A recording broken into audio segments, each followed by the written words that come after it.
This broadcast of the Competizione Performance League GT4 Pro-Am Cup America Series is brought to you by Malwa Transport and Assure Action Transport Expert. For oversized cargo and trucking logistics specialists of Quebec, visit www.malwa-transport.ca. And for an expert and professional trucking insurance firm specializing in property and casualty insurance solutions for freight across Quebec, Canada and the United States, visit www.transportexpert.com. Good evening, ladies and gents, and welcome to tonight's broadcast of the penultimate round of the Competizione Performance League GT4 Pro-Am Cup America Series live exclusively here on TRTN, empowered by Assure Action Transport Expert and Malwa Transport Incorporated. As always, I am Regan Clark. You join us here at the lesser known of the Belgian circuits in the world stage. Most people often know the Circuit de Spa-Francorchamps. Those in the loop will know the Circuit Zolder, founded in 1963, comprised of 10 turns and just under 2.5 miles of FIA Grade 2, former home of the Belgian Grand Prix until 1985, now in the modern day hosts European truck racing, NASCAR Euro Series, and the 24 Hours of Zolder, which has ran on the year every year since 1983 to 2019, briefly interrupted by the COVID-19 pandemic before returning from 2021 to the current day.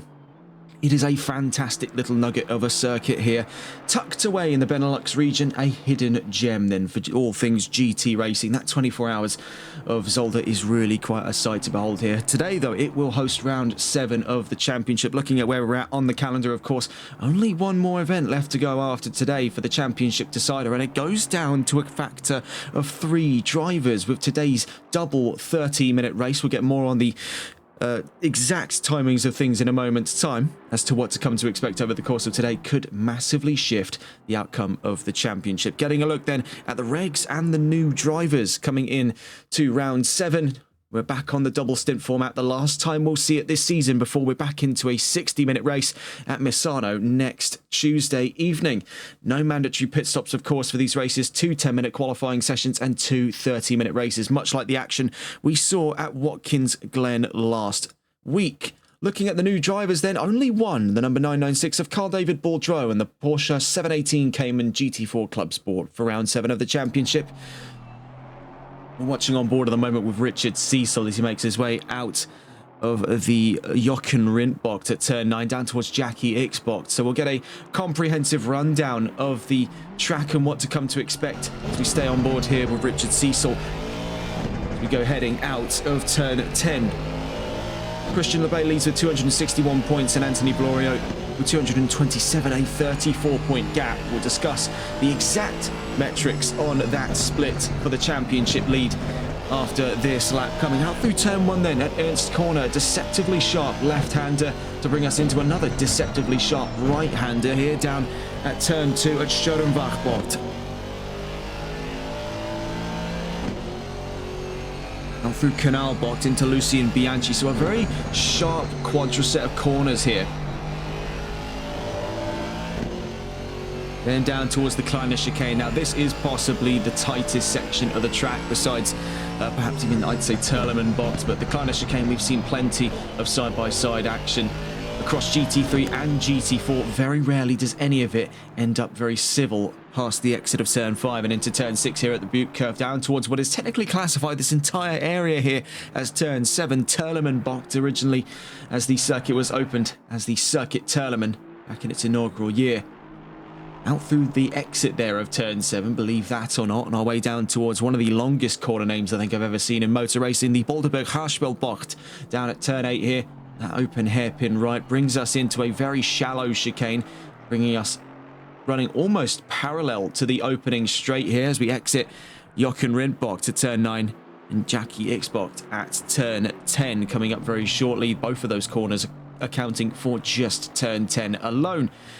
So looking at those standings as well, 34 points dividing the front 2, and then Badiali in 3rd, not too far away either. We'll discuss the exact things in a moment's time. 4th place for Byron Forrest and 5th place for Karl Martel, Team de Tosto. Now moving to Chevrolet and away from Mercedes is up to 6th.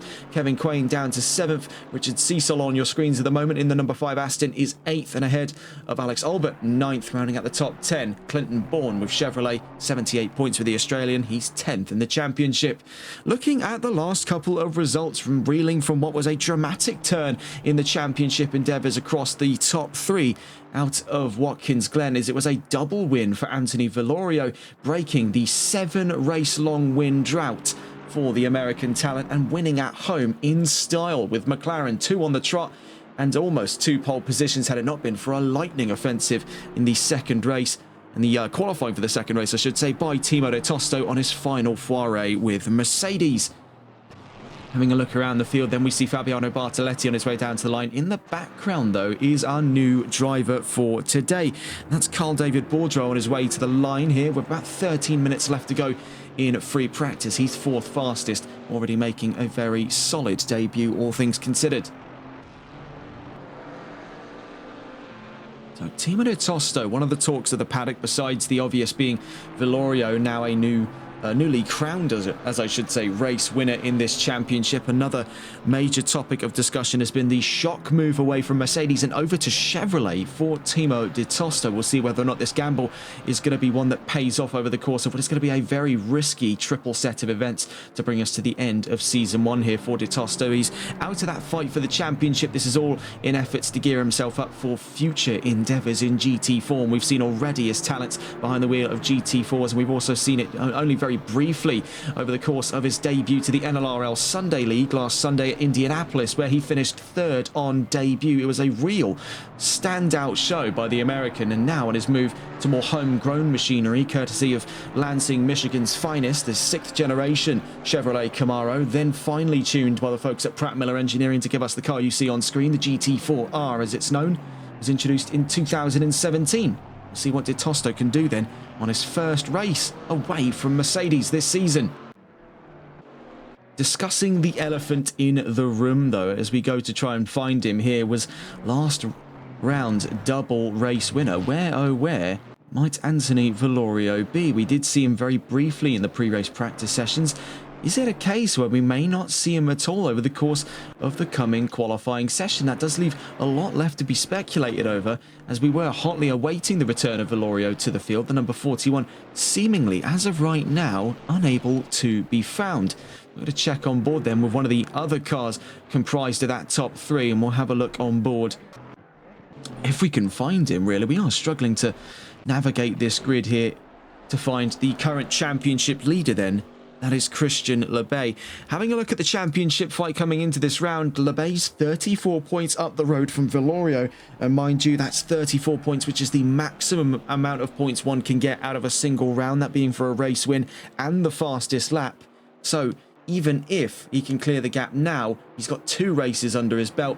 And looking at the maths coming into today's round of the championship, he needs to make a points gap of up to, looking at it here, 102 points before today. So with only the option to gain an additional, looking at it here, 68 points. He's going to have to hope to ace both rounds, with Villorio not attending either of them. Now we've considered our third factor in this fight, Giovanni Badiali. Now he's off by 52 points, still numerically within the fight, should the next 2 races be absolute disaster for Lebay at the front of the field. Looking at their best results over the course of the championship, of course, with the most recent results out of Watkins Glen, pitches Villorio joint first for best finishing position with 2 race wins under his belt. It puts Badiali in provisional 3rd, as his best result of the season has been 2nd. So it's still very, very tight inside of that top 3. But there we can see the top 2, as it were. As without the present company of that McLaren, it does leave the chances for the championship rather slim in favour of last round's race winner Anthony Villorio. One does wonder, looking into this, where oh where could he be?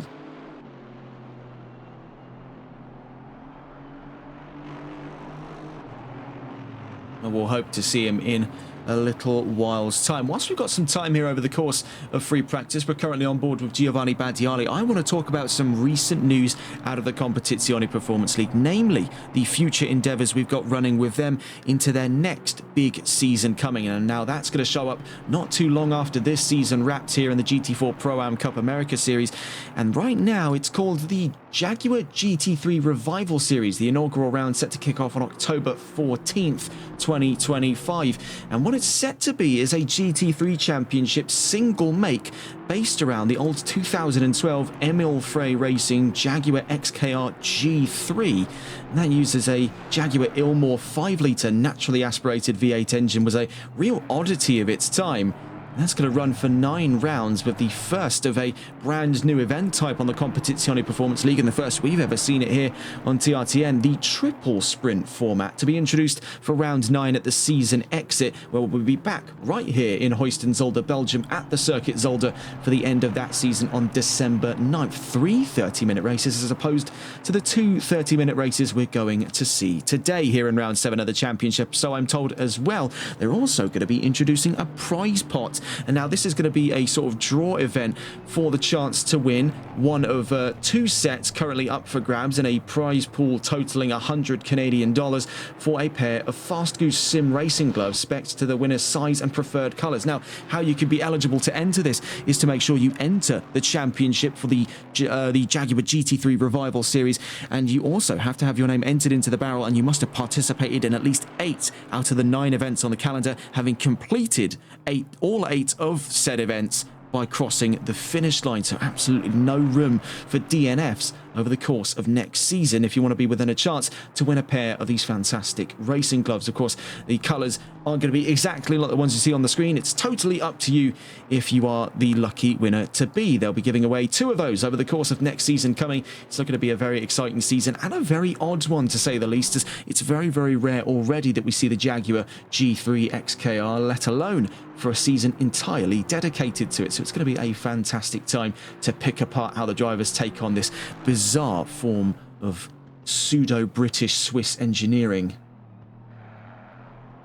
We can see now as well the 41 is into this race, so we were a little bit worried there, a little bit of a lump in the throat as to whether or not this could have been a done deal here in Zolder for Christian Lebay. No, there is his arch rival, the number 41 of Anthony Velorio. 2 wins in a row then coming out of that last round in Watkins Glen. It was wins in style as well, a fantastic performance. Pole position in the first race, then started on the front row in the second alongside Timo de Tosta. What a fantastic second qualifying session in the 58 Mercedes, now the 58 Chevrolet for this round, and for the season finale coming up next, I would say next Wednesday. For us it'll be next Tuesday for the competitors here in North America.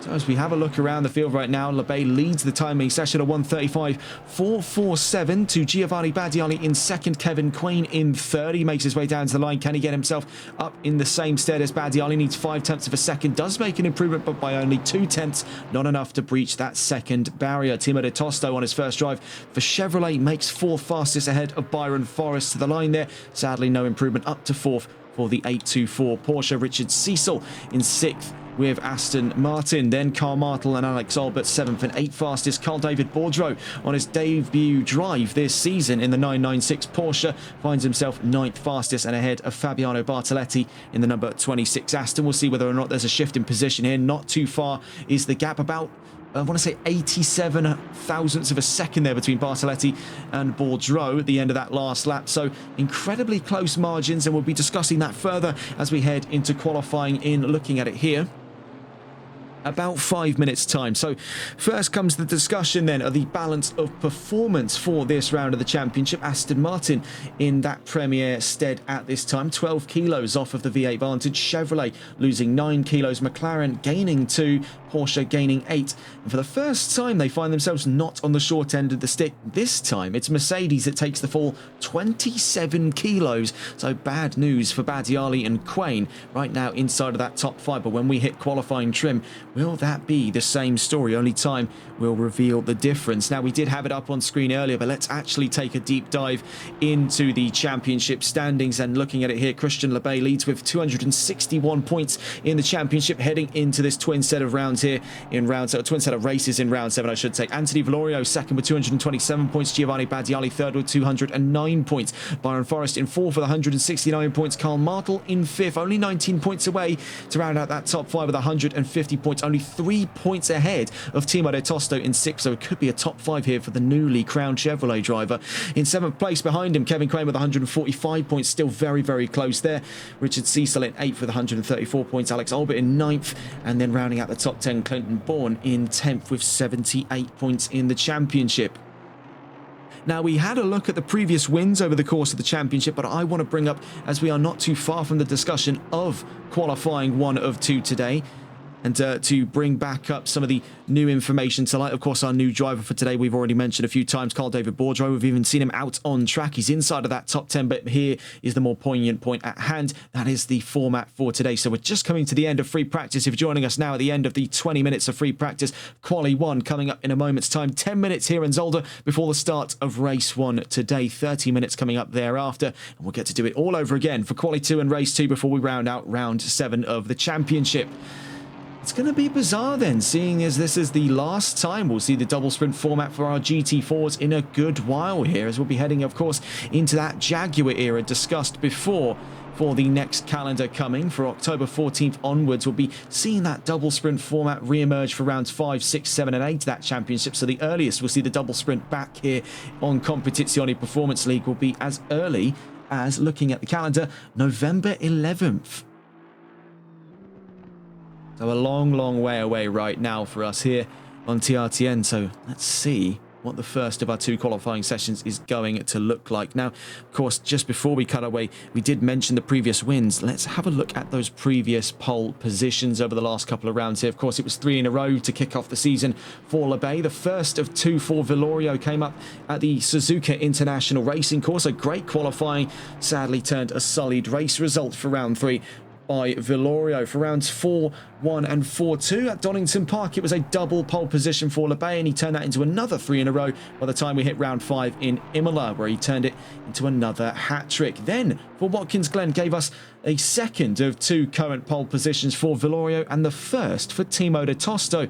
Both of the American talents taking pole position on both respective qualifying at their home race of the season. So that was grand to see, and that really does play into the hand of my next point, and this is for Christian LeBay, now leading not only this timing session but the championship. There is a lot riding on the line here for the 119 if he means to secure the championship here in Zolder. Let's get a look at some of the metrics for positioning in qualifying coming up into the race, because this is going to play massively into the hands of both Villorio and Badiali as the 2 possible nearest drivers to come and have a go for position coming into qualifying and later the race today, as it plays into the percentile rate. Now, he's got 100% win rate from pole position. We know this is the most powerful position on track. That is one of the fastest cars off the line. LeBay knows precisely how to get up into pole and how to stay there for the entire race. He is fantastic on regards to area denial. He is very, very hard to keep up with on the race start. If you can get side by side with him, it is very, very unlikely you make your way out of turn 1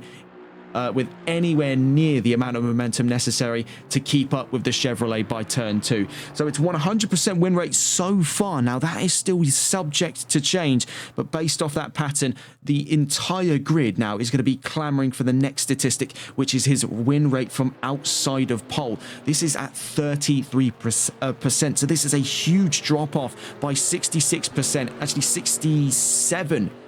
To be more precise there as to how badly that affects him. As we saw, that one win came from Suzuka round 3, and that came much to a blunder for the 41 for Anthony Villorio. That gave him that 33% win rate from outside of pole position. So it's going to be something that Badiali, that perhaps Quain, for example, as well, and also that Villorio are going to be looking to exploit coming into this qualifying session. The entire priority right now is just deny him the opportunity to start from the furthest position up. Of course, everyone wants pole position, but this is going to have to play an extra strategic factor because they know just how quick the drop-off in performance can be when he's not at the front of the pack. He benefits from being on that front row because he's not skating around in the dirty air of his adversaries on his way down towards turn 1. If he can get forced back behind the front row like what happened back at Watkins Glen, the chances of him picking up another win and securing an additional lead over the championship right now goes up exponentially. Right now, it's still a 56% win rate overall for Christian Lebay. So there is still a lot to be considered by Quain, by Badiali, and by perhaps Valorio coming into this qualifying session. We'll get a look as to who exactly to expect up on that front row with him, as it could be a name that you might not be expecting. More on that in a moment's time. Lebay ends ends free practice before quali today, over a second ahead of the nearest car, being Kevin Quain in second at the end of free practice. We wait to see a few more cars across the line. Clinton Bourne down at turn 6 at this time. John Prine making his way into the pit lane. Following him there, the 616 of Andrew Veldkamp. See with Bourne on his way through Terlemenbocht at turn 7. 10th fastest right now for the number 6. He's 10th in the championship as well. The Australian looking for an advance up past Alex Albert. It's going to be a tough one considering his fellow Chevrolets up in 8th. Now, I had a bit of a cheeky comment that I remember hearing. I believe it was from Richard Cecil in reaction to the growing number of Chevrolets. And he's starting to compare this a little bit to an IROC series, the International Race of Champions. And really, it's not hard to disagree with that point, because the amount of Chevys making their way onto the field, I really would have thought I was either watching NASCAR or the V8 Supercars series, because it is a frankly shocking amount of Camaros here in the Competizione Performance GT4 Pro-Am Cup America Series. 10 minutes of qualifying then underway here for Quali 1 of 2 today before the start of race 1. We can already see the grid getting very lively. First out of the gates then, a bright and early start for the number 5 of Richard Cecil. We'll stay on board with the Aston Martin as we discuss the qualifying predictions for round 7 of the championship. Unsurprisingly, Lebay back on pole position, a 1:35.035 and a dominant lead by looks at the data, because we're seeing a sizable gap in data here between himself and De Tosto. 1.6 seconds, 1.605 to be precise there between himself and Timo De Tosto, who makes a current front row appearance. Richard Cecil's pitched at 3rd place right now, making up that 2nd row alongside Carl Martel, who's predicted at 4th. Clinton Bourne predicted in the top 5. Byron Forrest just outside of it there by looking at it here, 365 thousandths of a second. Alex Albert behind him by a little under a 10th of a second. Gabriel Gaudreau in 8th, Andrew Veldkamp 9th, and Fabiano Bartoletti in 10th. It is looking rather precarious here, because note that that set of data does not include Badiali and it does not include Valorio, who are 2 serious heavy hitters in qualifying. And do expect bright things out of Timo De Tosto as well. We saw that he is qualifying pole position material, as we saw back in Watkins Glen, and he did that with the car that he clearly no longer felt very confident with, as he dropped Mercedes after round 6. See now what he can do at the gates of Chevrolet, the number 58 now adorning yet another but growing number of Camaros on this grid. We're on with Richard Cecil then. We'll stay on board with the Aston Martin, if we can go and catch back on board with him here down towards turn 1 as we pull the telemetry up. Sadly, it has not shown a full lap start there. It's still showing that he's on a outlap, so we'll just pull that data away, irrelevant for the time being. What will be relevant is what shows up at the end of this flying lap, as he'll be our benchmark time. He makes his way out of turn 3 on the exit of Canal.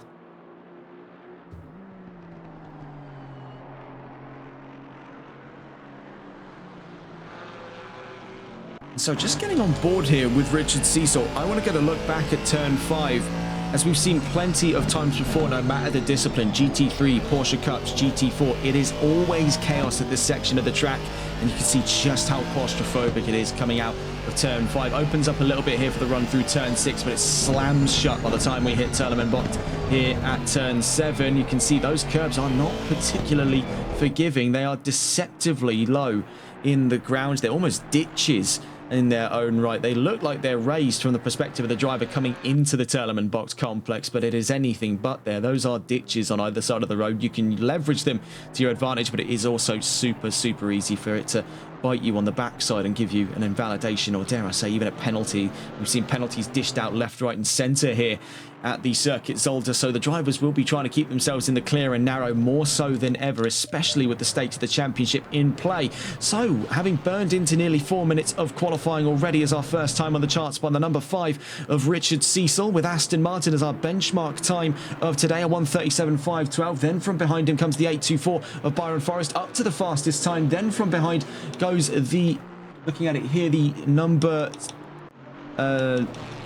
Do forgive me for a second here. I believe it was the number 998 to start a flying lap. Across the line goes Christian Lebay, the 119 now fastest at 1:35.532. Then Richard Lynch, then Gabriel Gaudreau for 4th and 5th position at this time. The 22 across the line, John Prine, starts a flying lap. We'll catch on board very quickly here with the 41, who does appear to be on a valid flying lap at this time. Anthony Valorio on his way to the line, didn't appear on the Simbot data, but can looks be deceiving. Quain's 2nd fastest, Valorio to the line, only 4th fastest for the McLaren.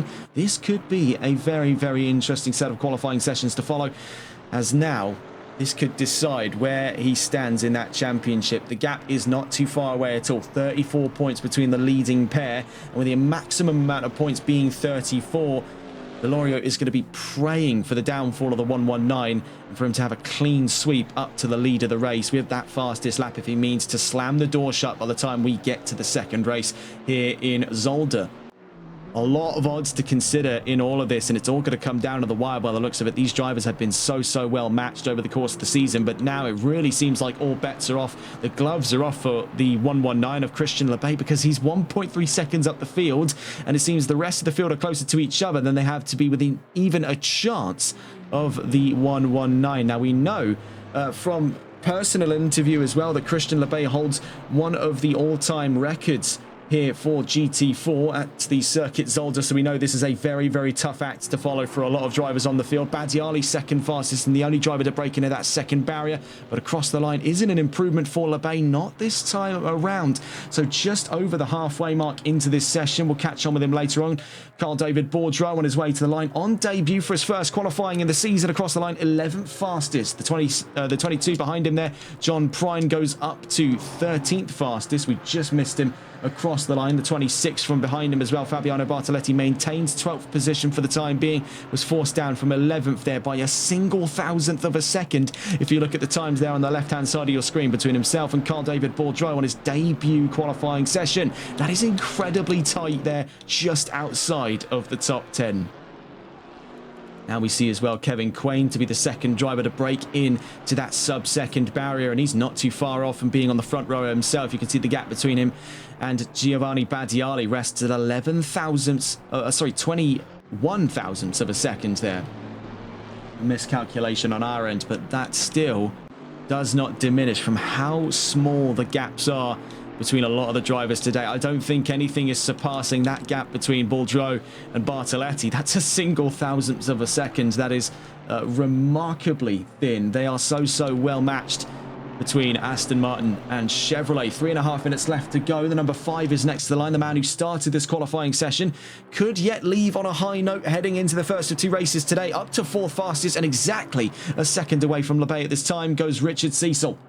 But here comes Lebay. What does he do now? Extending the margin potentially here past the 135. Yes, he does, and it's a 135.490. So very small steps now after what was a Herculean leap at the start of qualifying today for the 119. He now puts himself just over 0.8 of a second from Giovanni Badiali in second place. Kevin Quain on his way to the line, just up the road from him, as well as the 58 of Timo de Tosto to start another flying lap. Goes the 58 across the line. Quain follows in suit, but can't find enough time there to get himself up and ahead of Badiali, as fellow Mercedes on the podium and inside of those top 2 rows for the most coveted starting positions of today's race. Gap right now between Cecil and Valorio is looking mighty thin as well. That's 48 thousandths of a second between the Aston Martin and the McLaren at the back of that top 5. So Valorio still yet stands to jump a few more positions, hopefully by the end of qualifying today, for the potential champion to be one of 3 drivers budding for Season 1's championship. But he's got a long way to go before the end of qualifying today. 2 minutes to be precise. So he's got feasibly, with this lap right now, 2 left to go. Badiali on his way to the line, the 824 and the number 5 in front of him. So let's catch on board first with Richard Cecil, then with Byron Forrest, and then Giovanni Badiali. 3 in a row here out of turn 10 at the Jackie Xbox on their way down towards the line. Will it be an improvement by Richard Cecil? He's had a great qualifying session so far. Sadly not for the Aston Martin. One more lap around though, so no improvement there for Byron Forrest across the line. Badiali does improve, but not enough for position. He is making strides here, but with the session withering away in his hands, The chances to take home pole position are slimming by the second here for the Italian in the 998 Mercedes. Next to the line on what appears to be a valid lap, Fabiano Bartoletti. Now that single thousandths of a second gap could decide 12th place here. Across the line goes to 26. Does he get ahead of Carl David Bourdreau? No, but he's got one more lap to set the mark here. 58 across the line a moment ago went Timo de Tosto, 10th fastest on a drive with Chevrolet. Could the pressure of a move to a new manufacturer in the most hotly contested rounds of the championship prove to be too much for the 58, or are these vital baby steps in a long road to victory for the 58 Chevrolet? Only time will tell us different. It has been a monstrous gamble by De Tosto, given where things seemed relatively comfortable in his time with Mercedes. We could definitely make the argument he was picking up some very solid results, even picked up a pole position. Sadly, wasn't able to capitalize on it. Was it perhaps that one blunder in Watkins Glen that has sent De Tosto down the rabbit hole here? He's currently 6th in the championship, was only able to take home 2 top 6 results. His best result of the season was 2nd. He was able to get that over in Suzuka. There is a lot riding on the line here for Timo de Tosto, less so in the stakes of taking home a championship. That ship has definitely sailed. It's a 147-point tally right now for de Tosto. That's to Lebey's 261. He's numerically out of a chance to be within a discussion of the championship here in Season 1. But now it's really about the stage of building himself up for not only that charge into the Jaguar Championship, but to a return in GT4. We've already seen his talents displayed across the board. We mentioned it a few minutes ago, back in free practice, of what De Tosto is capable of over on the Sunday League. It was a podium on debut for him. What does he take home here on his first qualifying session with Chevrolet from 10th? Stays there on the end of what was a relatively underwhelming qualifying for the 58. Anthony Valorio settles for 5th at the end of qualifying today, separated by only, looking at it there, 48 thousandths of a second to Richard Cecil on one of his best qualifyings of the season so far, the Aston Martin on the 2nd row at the end of Quali 1. One more driver left out on the track on what appears to be valid times, and it's Giovanni Badiali. Needs to make 714 thousandths of a second. That's 7 tenths, 104 thousandths to be precise, to make pole position. That is quite a long gap to cover. But is it possible here in the 998? He's shown great resolve over the course of qualifying today, but could this be the straw that breaks the camel's back? Out of turn 9 on his way to turn 10. This could be make or break here for Badiali as he launches one of these sponsor boards into the upper stratosphere. Down towards turn 10 he goes. One more corner to cover, down towards the line then. The home straight at the end of qualifying 1 for Giovanni Badiali. Does he find an improvement at all at the end of the last flying lap? Sadly, not this time around. A controlling and dominant pole position return for Christian Lebey, solving the drought of 2 qualifying sessions in a row without an appearance to pole. That's the end of Quali 1 today. So we'll be quickly on to that discussion of the first of 2 grids. We'll be on to race 1 very, very shortly. You can see it has just been total domination of the field there by Lebey. He was not taking any quarter, any prisoner. Nothing was to be used as leverage against him today in this qualifying session, leaving 0 up to chance on who controls the championship here in Season 1 of the Competizione Performance League GT4 Pro-Am Cup America Series.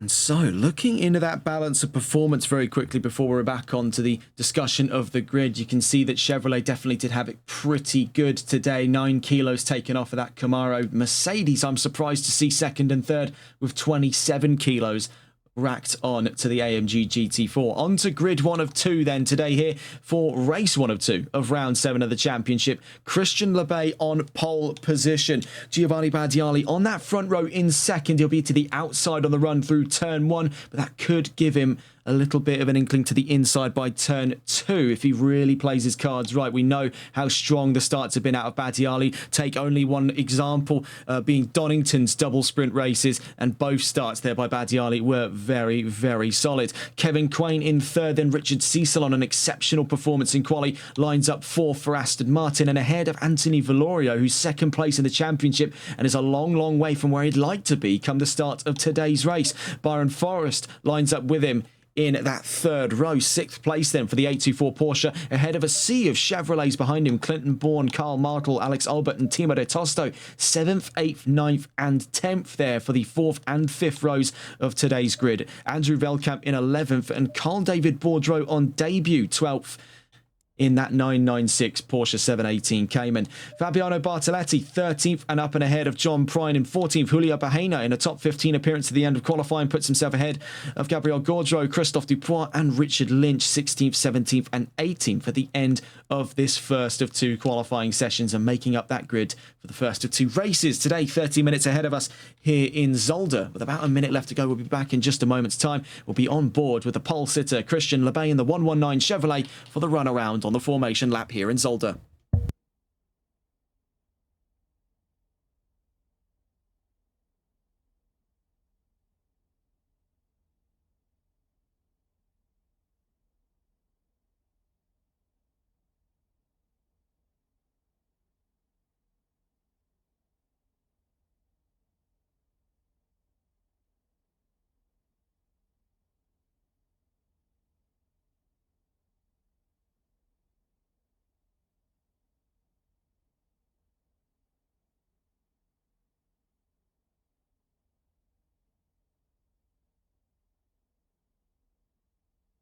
Seconds.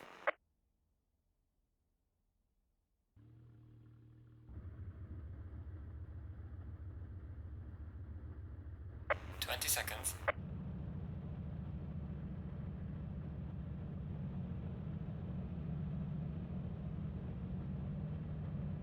10 seconds.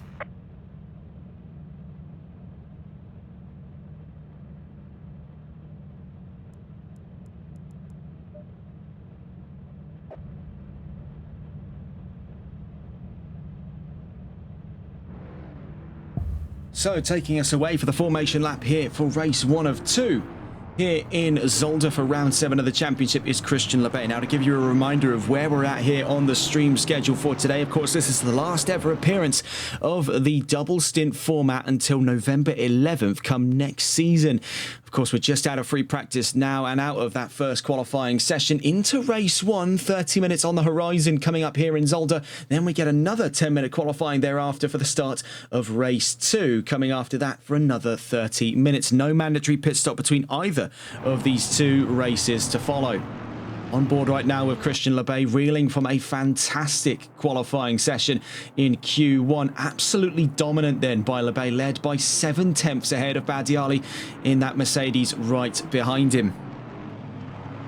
Of course, to remind you of some of the upcoming progress here on the Competizione Performance League, we mentioned briefly during free practice the emergence of the next coming season. That's set to start on October 14th and takes the series in a broadly new direction. The Jaguar GT3 Revival Series takes up the Tuesday evening slot. That's the Wednesday morning slot for us here on TRTN, and we will be starting off in Indianapolis, a fantastic circuit that we were able to cover just last Sunday in the NLRL Sunday League. That was a fantastic race. Do go pay some close attention to that, just as much as we do here in this championship. Watkins Glen will be that second destination on October 21st. Kota and Laguna Seca mark the end of our American rounds for that 60-minute format. Double sprints for Brands Hatch, Donington, Snetterton and Alton in the British leg of the championship. And then we'll be heading to the Benelux region for the first of its kind, a triple stint round. 3 30-minute races for the season finale. That's all the way over on December 9th. Of course, there will be that prize giveaway for those entering into the championship. If you compete in 8 of the 9 rounds and finish all 8 of those rounds, you'll be within a chance to win one of 2 pairs currently being given out of Fast Goose Sim Racing gloves, customised to the winner's size and preferred colours, in a prize pool totalling $100 Canadian. And they'll be using over the course of that season the Emil Frey Jaguar XKR G3. And that was a fantastic little vehicle in its time. A very rare oddity of the early 2010s. Made its debut in 2012 at the Circuit Paul Ricard, but more on that in another time, as we are but a moment away then from the start of race 1 of 2 today here in round 7 of the Competizione Performance League GT4 Pro-Am Cup America Series, leading us away as ever then, a ever-present sight, and after 2 qualifying sessions back-to-back in Watkins Glen without an appearance on the pole position of quali, now he makes his return, and what can he do with the opportunity here as 18 cars in all, 9 either side of it, on his way down towards the line here in Zolder for the first of 2 races today, 30 minutes against the clock here in Heusden, Zolder, Belgium. Without further ado then, ladies and gents, we are green and racing for the first of 2 races today. A great getaway by the Chevrolet, another great getaway as well by the 2 Mercedes cars on his tail there, side by side already between Kevin Quain and Giovanni Badiali. Quain surfing through on the line of the 119 Chevrolet. Further down the field, we can see around the back of the top 15, looking at that major crunch zone down into turns 3 and 4, turns 2 and 3, I should say, Sturmwacht and Kanalbocht. And making one of those fantastic moves right off the bat was Kevin Quain. Surfed that line of the leading Chevrolet to position himself on the run for the inside on his fellow Mercedes there. Giovanni Badiali now down to 3rd. Richard Cecil maintains stead of 4th position. Anthony Valorio in pursuit as well. You can see side by side in the background some action there between Byron Forrest and Clinton Bourne. Those two managing just by the skin of their teeth to escape each other's sights on their way through turn 5. Very hard to see though from the point of view of Anthony Valorio, as he has got Carl Markle right up his backside on his way out of turn 6. You can see just an absolute sea of vehicles on their way into the Terlemanbocht complex at turn 7. Richard Cecil has got his hands full though with Anthony Valorio right in pursuit. Then behind him is Carl Markle, and Byron Forrest we saw had his hands full in a fight side by side with Clinton Bourne but a moment ago. So a great start by all accounts, very clean as a matter of fact. I was expecting trouble on the way in through turn 5. I'm delighted to see all cars to have made their way through the first lap with very little issue whatsoever. We could be seeing some side-by-side action here between Valorio and Cecil. Cecil remains steadfast on control of the racing line. Down through turn 10 we go. Valorio right behind him by half a second, so a great start by all accounts. LeBay opens the taps up on what is currently 2 Mercedes abandoned there on the back of the podium. Kevin Quain now up to 2nd, Badiali 3rd from Cecil, Valorio, Martle and Forrest for that top 7. Timo de Tosto up to 8th, so already making waves from the race start, 2 positions up on his first drive with Chevrolet. Getting a look in here on a series of first, Carl David Bourdreau up a few positions from the race start, not too far away from the discussion of a top 10 at this time, but a great opening set of laps here in Zolder. Checking in with Richard Lynch. He's got front row tickets to a fight between Christophe Dupois and Andrew Veldkamp. That's for 16th position towards the back of the field. That quickly sorts itself out by the time they hit Lucien Bianchi-Bocht at turn 4. Looking up that road though, Timo de Tosto's got front row tickets to a fight right up the road as we see Anthony Valorio get a little bit out of shape. That does invite Carl Markle in for an opportunity to come and have a go for position. We're on with the 99 as he chases down the 41 into the Terlemanbocht section.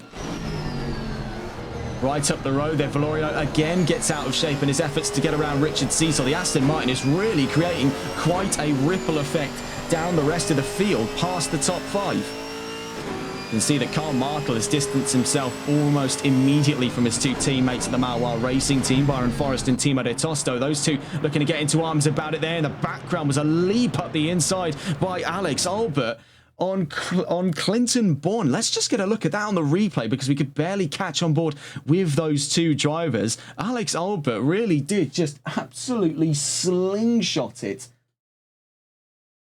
on the inside of his fellow Chevrolet. Now on board with Gabriel Gaudreau, who's right caught in the middle of some action here. Bahena in front by 0.4 of a second. Behind him, Veldkamp by 0.6. Looking further around the field, we can see that Badiali has not lost sight of the objective to return to the front row by the end of this race. He knows that where Valorio's chances to fight for the championship are starting to wither, his are starting to blossom. He could get up to 2nd by the end of this round if he keeps on the same kind of track here. Kevin Quain, though, he's really took prime advantage of where he's been on track there, surfing in the lines. As he was on that beneficial line, they were all looking up on the inside for their respective rows and surfing on that absolute slingshot start by the Chevrolet 119 of Christian LeBay. He was able to surf all the way up to the inside, got side by side with Badiali, and much like how Badiali did on Valorio in Donington, I do tend to recall that one earlier on in the season. It has now been Quain against Badiali, so the student learning from the master, as it were, for first lap chicanery. Speaking of chicanery, here we go on the exit of Terlemenbocht in towards Boulderberg-Harschfeldbocht. Looking for the inside was Anthony Valorio, trying to put the pressure now on the number 5 of Richard Cecil. Coming up with 2 more chicanes here, turn 9 and turn 10. Out through Jochenrin in towards Jackie X. Meanwhile, all of that pushing and shoving is slowly inviting the suggestion for Carl Martel to come and play for 4th place on the track. Richard Cecil remains committed to the line there. Religious zeal to the racing line by the number 5, but he has trimmed a lot of momentum on his efforts to keep the 41 right behind him. Anthony Valorio is in pursuit here to the outside at turn 1. What can the McLaren do here in the fight for 4th place? Has to go the long way around, and Richard Cecil very nearly finds his way to the far side of the track in efforts to keep him at bay. So this is incredible fighting here on the 2nd row. Bear in mind, like I've mentioned, all that pushing and shoving is inviting Carl Martel into the mix, and we know already the capabilities of the Chevrolet. I mean, look no further than the fact that one is up the road by an extra zip code at this time. We will be cutting away from these two in a moment's time. As you can see, incredibly close action to be had at that 2nd row. Actually, as I should say, the debut to the front row. We also see further down the line here on the 6th row, Albert v Prine. So something had gone awry there for Albert. I do want to catch on board here with Badiali and Quain. Those two were side by side past the exit of turn 5 today, so it was incredibly close between the pair of them. Badiali already sizing up his chances here against Kevin Quain, who has been so far a fantastic defensive performance to watch in that 607. He took the opportunity to go on the same line as the race leader and ran with it. So we'll catch on with him later on. We see here Andrew Veldkamp eyeing up a position, or perhaps 2, as a matter of fact, on Gaudreau and Bahena. We'll catch on with these drivers in a moment's time, as we do want to get a look here, not only with our fight on the podium, but our fight inside of that top 5, running almost in perfect parallel to one another, is the fight between Quain and Badiali and the fight of Cecil and Valorio. So a lot to pick apart here in the opening 7 minutes of racing. It has been a fantastic start by all accounts. Very hard to keep up to date on all of the action. We do see side by side down through turn 1, but running the long way around is the 998. Still looking for the inside come turn 2 though. At Störenwagt up the inside goes Giovanni Badiali on Kevin Quain for 2nd place in this race. By the time we've hit Canalbot there on the exit of turn 3, Badiali has gone up into 2nd place. Could there be yet the opportunity for fight back here in through turn 4? Prine's into the pit lane, so something went horribly wrong in the last time we've seen him for John Prine in the 22 Chevrolet. He's already into the pit lanes after nearly 8 minutes of racing here in Zolder. Bottom line though, that last couple of corners is Badiali is up to 2nd, but by how long can he keep it? Because he's not had the greatest of runs on the exit of turn 5. That does give him an opportunity to try and attack here. Kevin Quain down towards turn 6. Kevin Quain does get the opportunity to attack here. It was a little bit of side-by-side contact between the pair of them.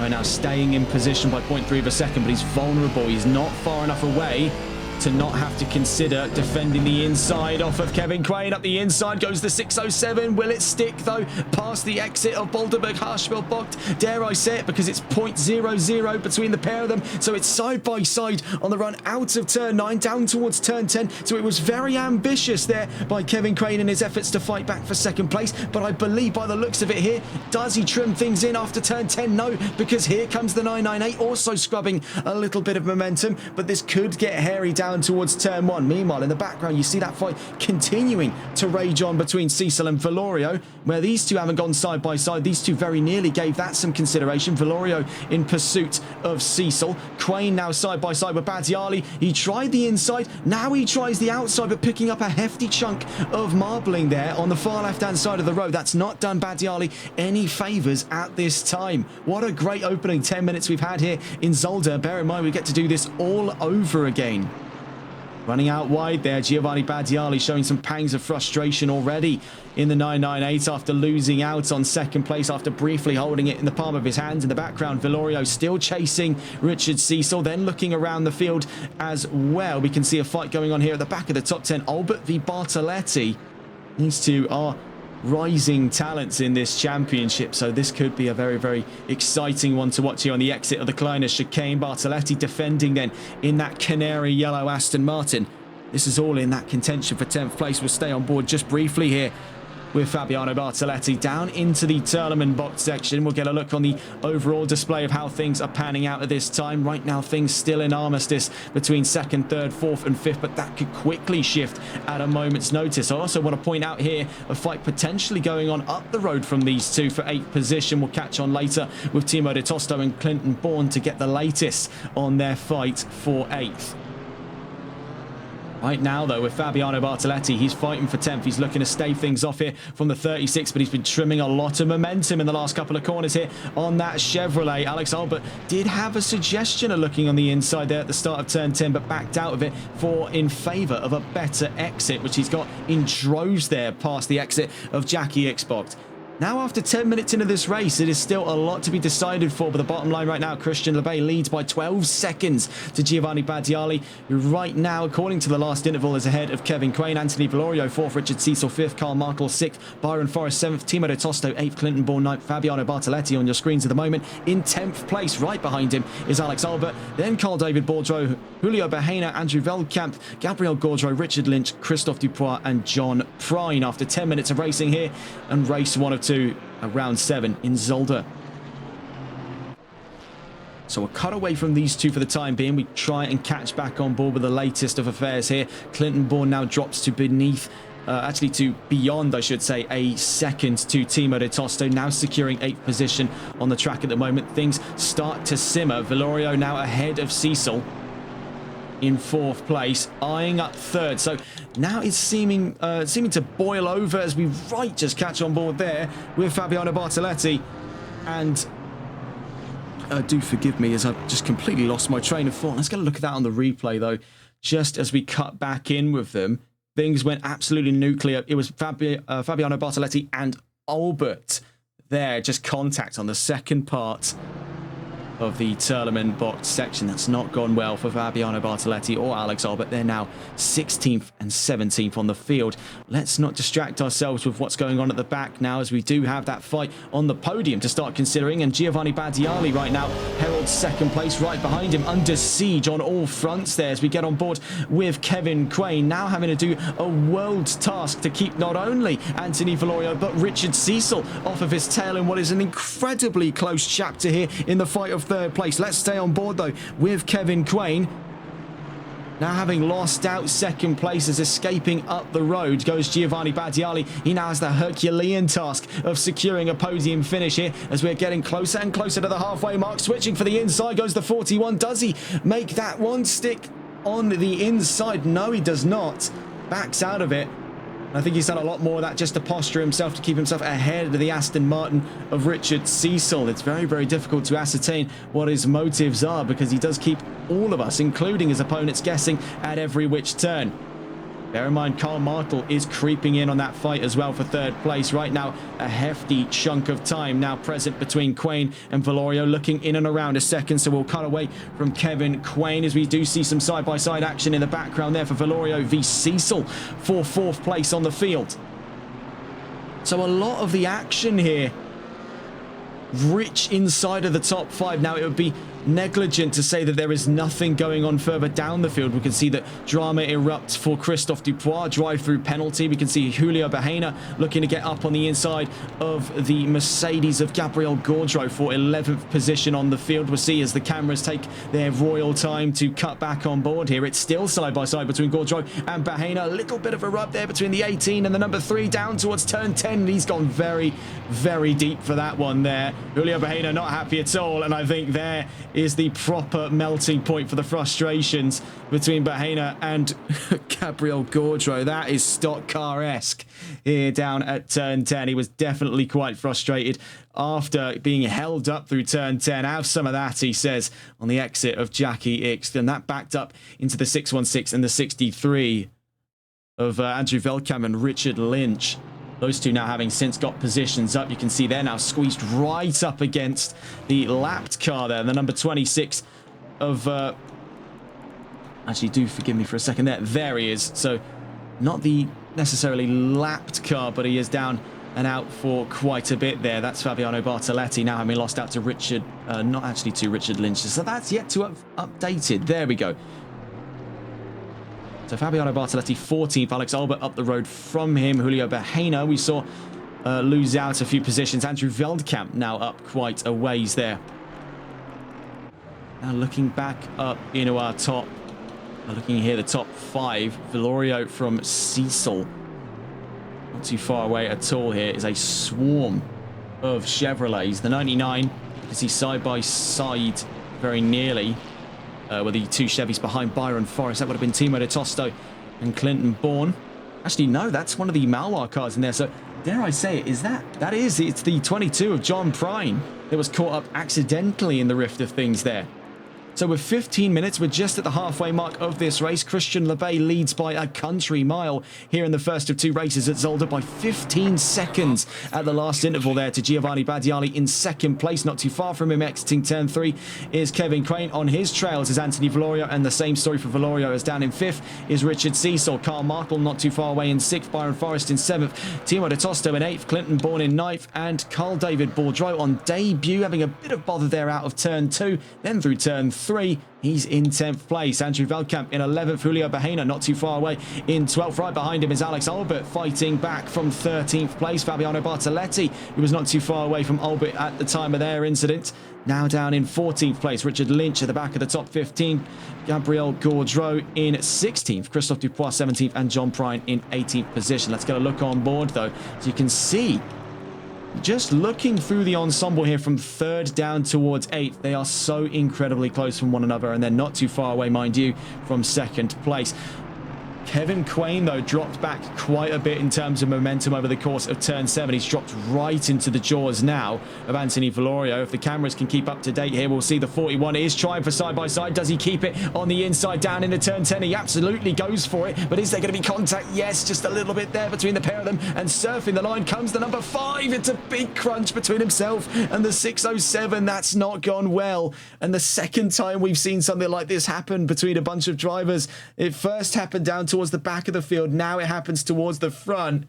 We saw the first of those contacts there. That's ambitious, to say the least, for the 41. Then just trying to surf the line and got squeezed, crunched there. I don't know if Cecil actually knew that the 607 was still there up on the inside. Richard Cecil 4th then. Carl Martel, you can see right with him. Then right behind him, Forrest into Tosto. Clinton Bourne just rounding turn 3. Now Kevin Quain pushed down from 3rd, come 9th. So Valorio now up to the podium, but at what cost? Adiali now escaping sight from him by 3.6 seconds. He's now got to focus primarily on defending the last of those podium positions before he has a stab at 2nd place. Richard Cecil and Carl Martel make lively company in that top 5, having to cut the start of the Turleman box. It's not going to be particularly happy sights for the cars right behind him, aiming to the fact that the 41 could have gained an advantage there by exiting the tracks. That would be one of the primary complaints if that continues to persist there from Richard Cecil on Anthony Valorio.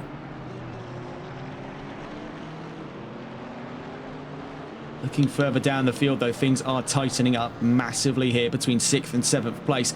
Byron Forrest versus Timo de Tosto. Now, bear in mind, it's an ambitious drive already. De Tosto up and ahead of Forrest for 6th place. Can Forrest have a chance of fighting things back here? They did sort of culminate at the move down. I think it was turn 8 there. Boulderberg Harshveld, but there could yet be the fight back, as with the better of 2 exits comes Byron Forrest, but he's at the mercy there of the 6.2 litre Chevrolet LT1 engine under the bonnet of the number 58 of Timo de Tosto. Now up closer and closer to within a chance of a top 5, but he has got quite a tough customer here to get around. The 824 does give it the big in there up the inside on the exit of turn 2, but can't make it stick there. Just snipped across the nose before the exit of turn 3. So Byron Forrest is not going down without a fight. He has made that point crystal clear here to Timo de Tosto. I think he may have bitten off more than he can chew, because on the exit of the Lucien Bianchi box, we see that de Tosto is shedding a lot of time here. Cornering is not to his side, and in through the Kleiner chicane, no further do we see this point exemplified. He cuts both the chicanes to keep himself away of the Porsche. He continues on with that. There is not too far a suggestion that he could be next on the list of drive-through penalties, as we've already seen one dished out over the course of the race already. 11 minutes left to go then, and the action is far from over here on race 1 of 2 here at round 7 at Zolder. Still a lot left yet to decide. What is very clear right now is the command of the front row. Right now, Christian LeBay goes unopposed here, looking to tie the knot on this championship. Is going to need a lot more than what he's got today.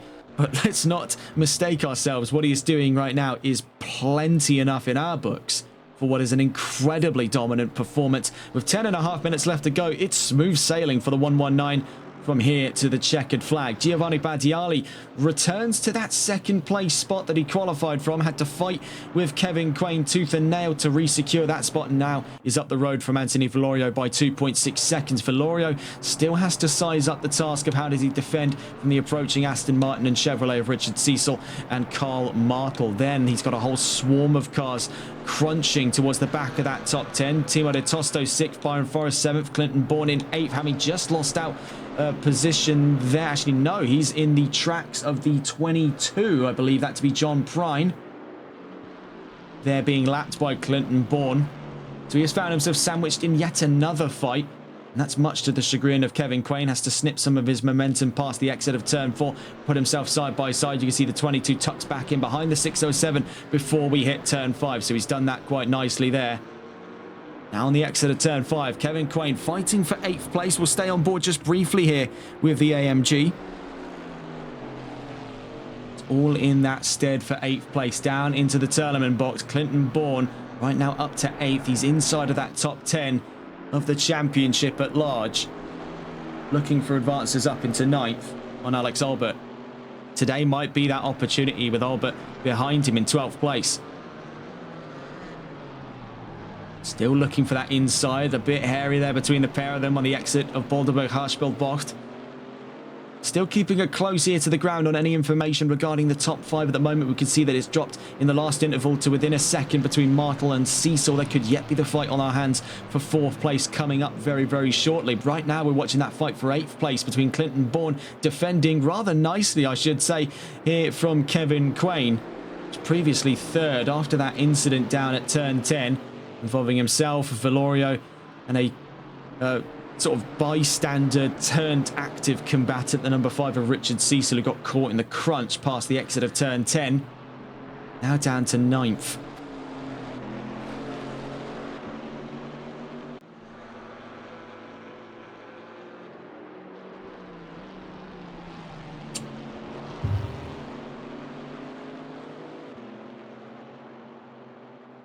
So see if we can get the onboard cameras here with Kevin Quain. Just quickly checking in that top 5 to see what the status of affairs is there. And we're going to quickly cut across, though, back on board with Kevin Quain.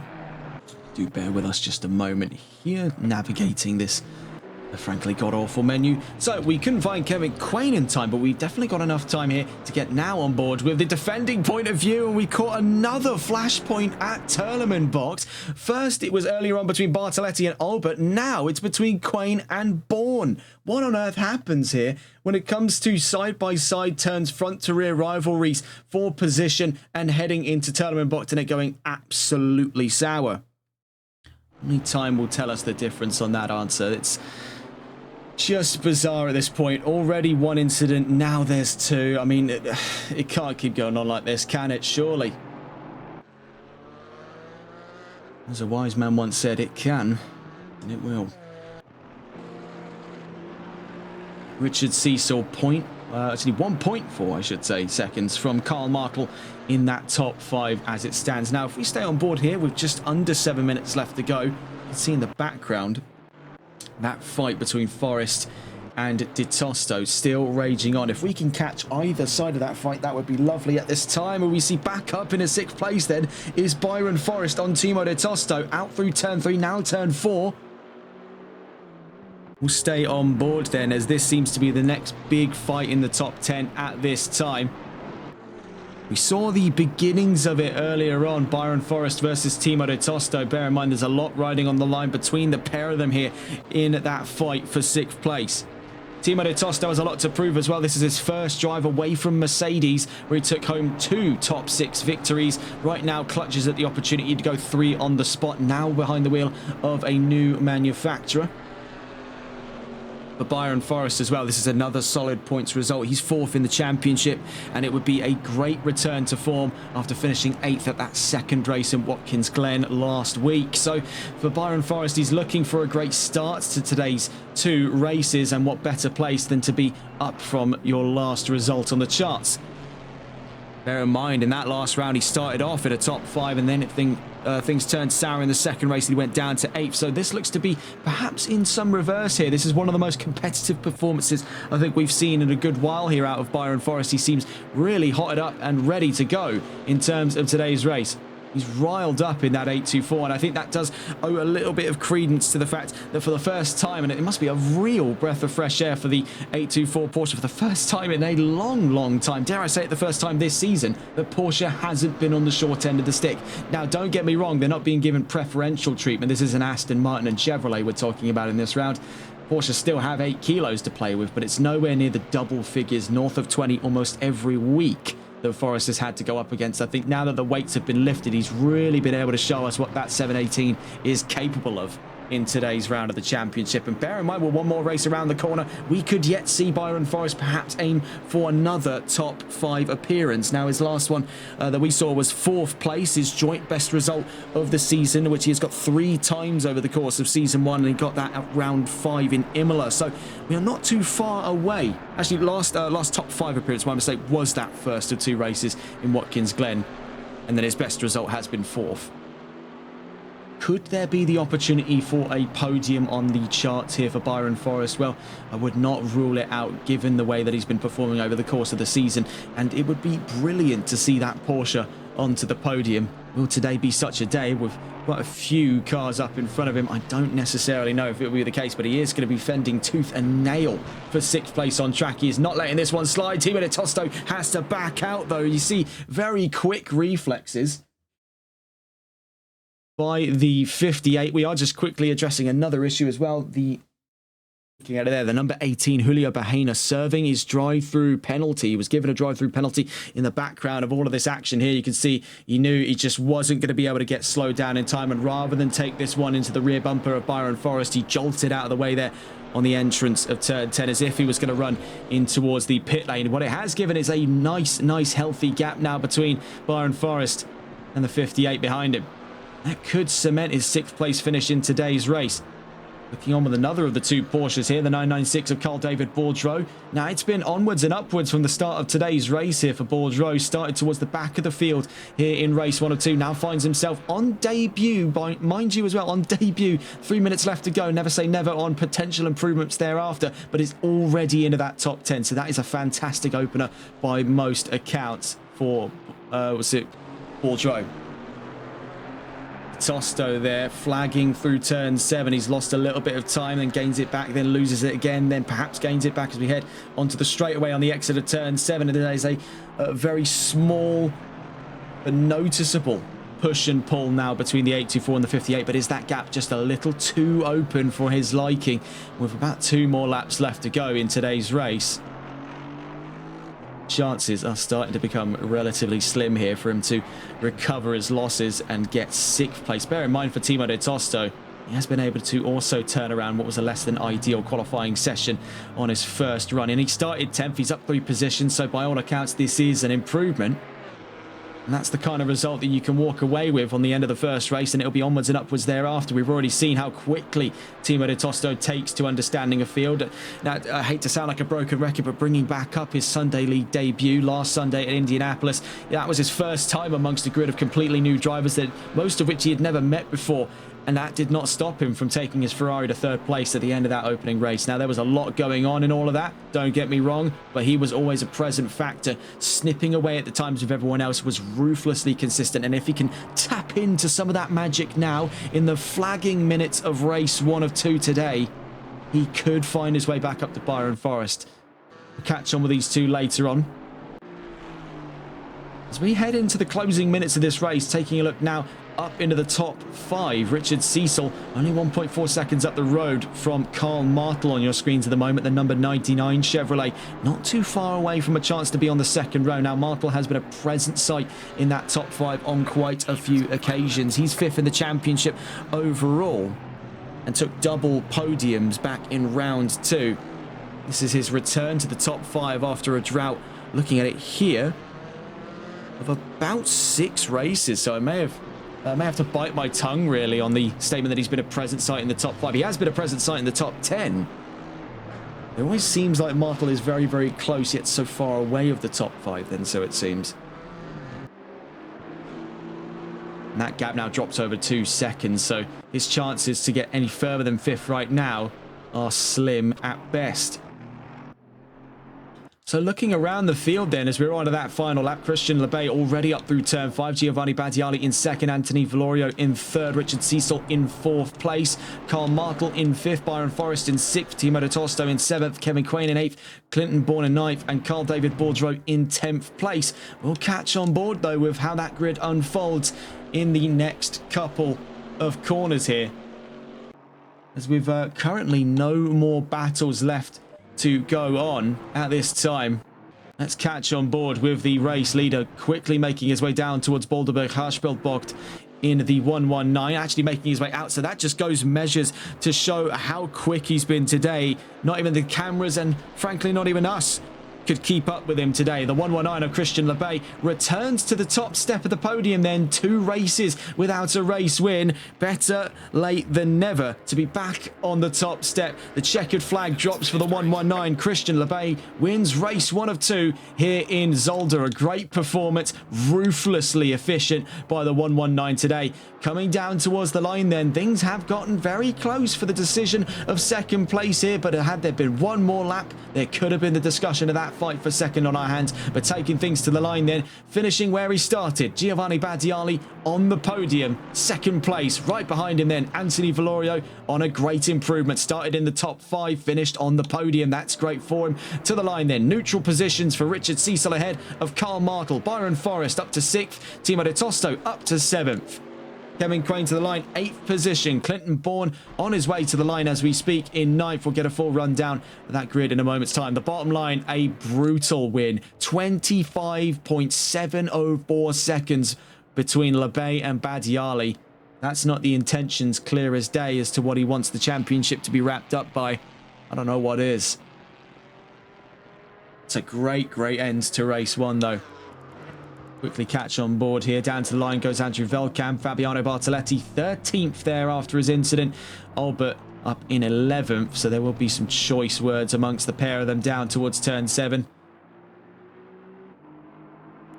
And Gabriel Gaudreau not too far away at all for 14th place. So Lebay, our winner of race 1 of 2 today. We'll be on to that discussion of Quali 2 in a little while here. But just picking apart some of the highlights of today's race. Now, that fight between Cecil and Valorio was spectacular stuff.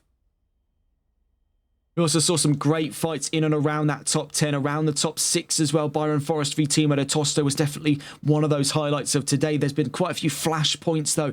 Alex Albert versus Fabiano Bartoletti, and then Clinton Bourne versus, I believe it was Kevin Quain. I'll have to double check that one. I believe it's on the last of our replays. And there was also that major incident heading down towards turns 9 and 10. Now, this isn't it. This was actually of a very near contact that we saw between Forrest and De Tosto. But there's also that major crunch for Quain. It was Quain in an incident, but it wasn't the one I was thinking of originally. It was the crunch between himself, Valorio, and Cecil down at turns 9 and 10. There was just no chances there for him to be let back in. There was just the gap too small. Once the Aston Martin already stepped to the side, that was sort of the nail in the coffin.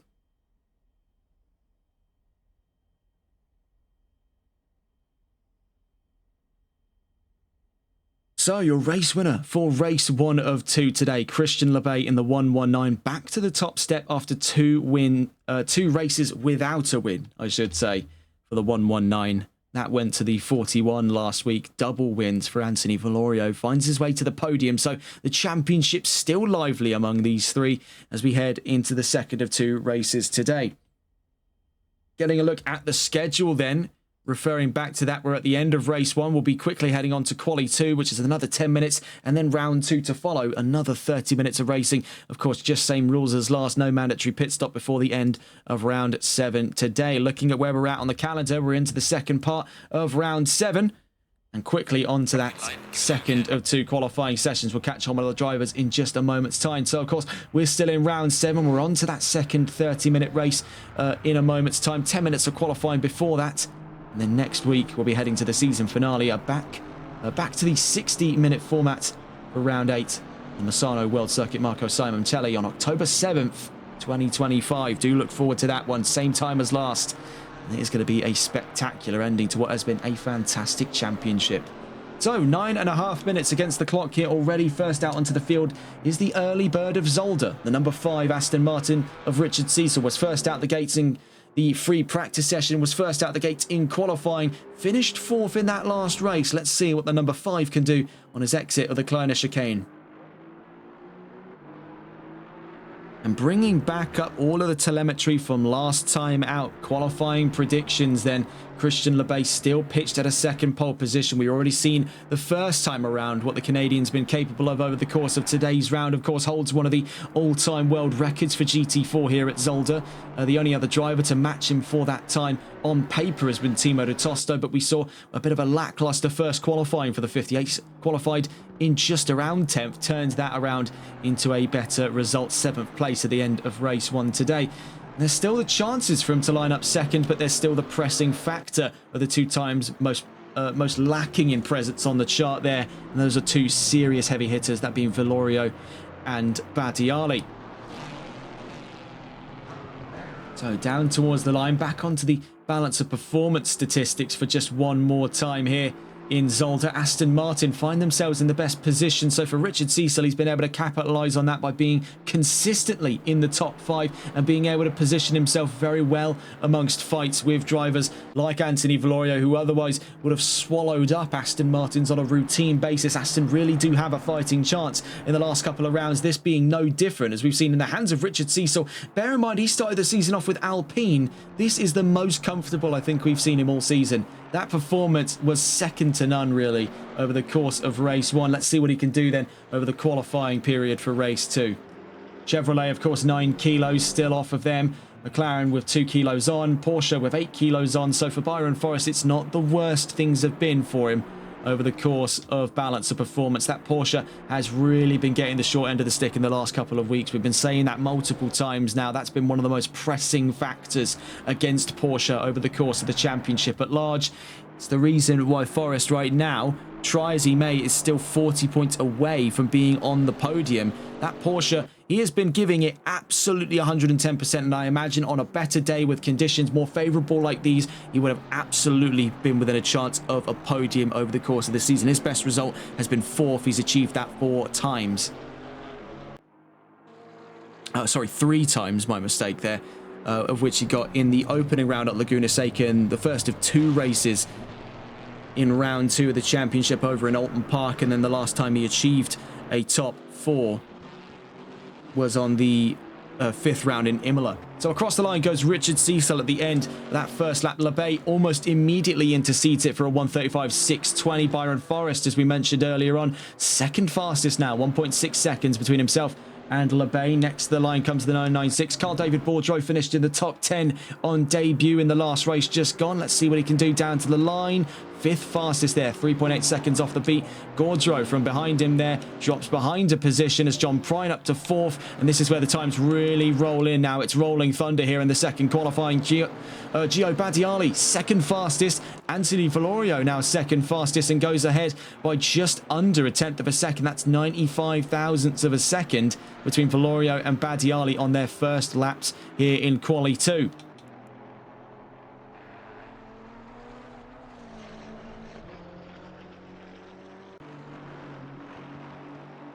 The 36 just across the line there. Alex Albert didn't set a time. He was on his out lap, so he's on to his flying laps now.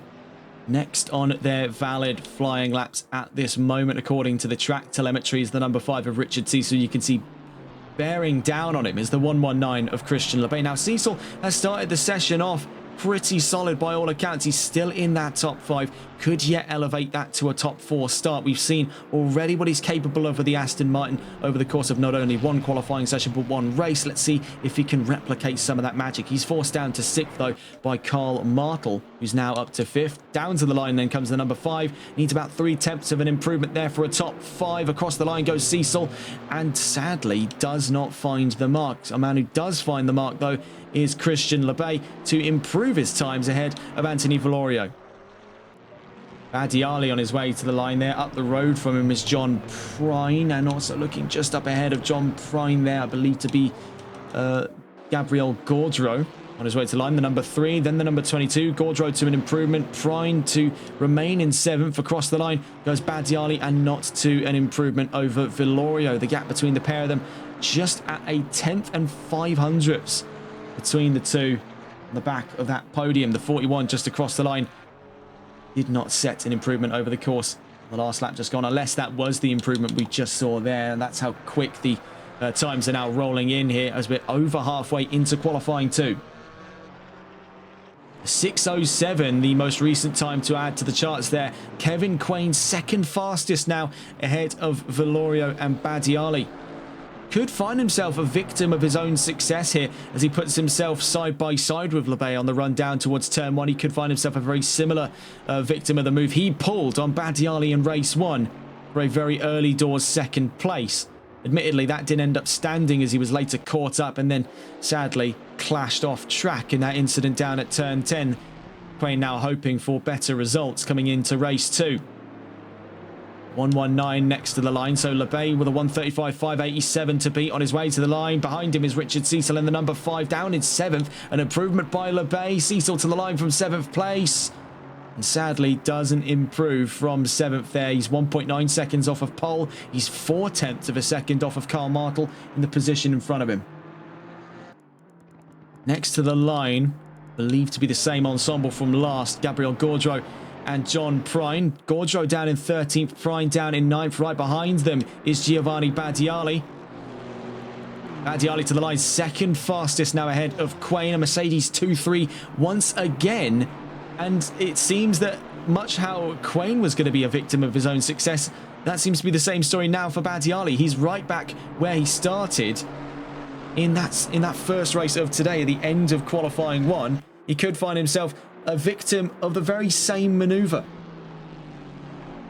The question is, will he be fooled again coming into race 2, or are we going to see a much more stern defense for the start there by Badiali, focusing less on trying to immediately catch Lebay, more trying to cover off any advance by Quain and Valorio currently on that second row. Behind the Byron Forrest in the top 5 to start off race 2 so far, and he's just pushed out of commission there by the 58 of Timo de Tosto. Now that's a much better qualifying we're seeing now out of the 58, now that he's a bit more comfortable, a bit more confident with the car. After a single race under his belt now with Chevrolet in this championship, we're seeing a much more lively performance by Timo de Tosto. And looking at the gap there to be with inside not only the top 4, but then to be to the podium is only at the most of it 155 thousandths of a second. That's a 10th, 500ths and 5 thousandths between himself and Kevin Quain, marking the front of that second row and the back of the podium. So as we drop into the final minutes of qualifying today, next to the line comes John Prine and Gabriel Gaudreau. These two have been racing each other over the course of qualifying today, jostling for position. Ultimately, Gaudreau remained ahead. He's trimmed a lot of time there off of John Prine, and it's been that sort of stagnation that has now forced Prine to call it quits on qualifying today. He'll be starting at the best of times here in the top 10. Albeit at the very, very back of it. Valorio, second fastest now, pushes himself exactly a 10th of a second ahead of Badiali, the only driver right now to be within a second of Lebay, who resides in the pit lane, confident that his time cannot be beat. A 135.402 is the time on the charts for all drivers to attempt to beat here if they want to start from the front of that grid.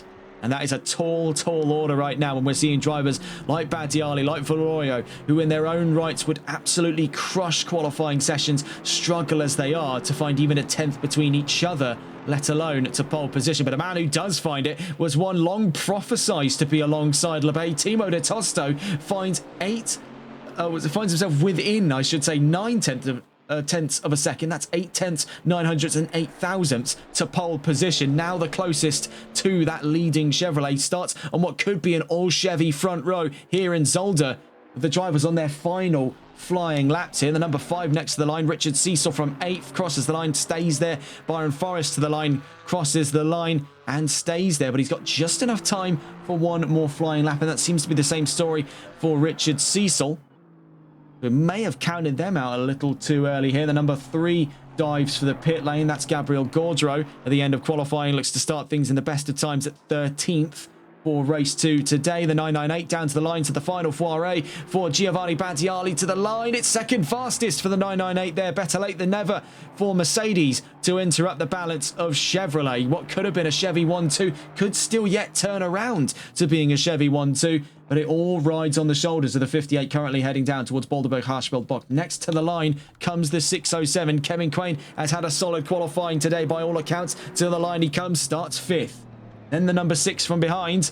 Clinton Bourne doesn't get up and ahead of Richard Cecil. To the line next comes the 36 of Alex Albert, 8th fastest now ahead of Richard Cecil. The 58 shortly awaits the checkered flag here at the end of qualifying. Where does he position himself as he heads down to the line? Not too much between himself and Battiali. He's up to second place and the closest driver to being within half a second of that landmark time by LeBay on 1:35.402. It's a Chevrolet 1-2 start.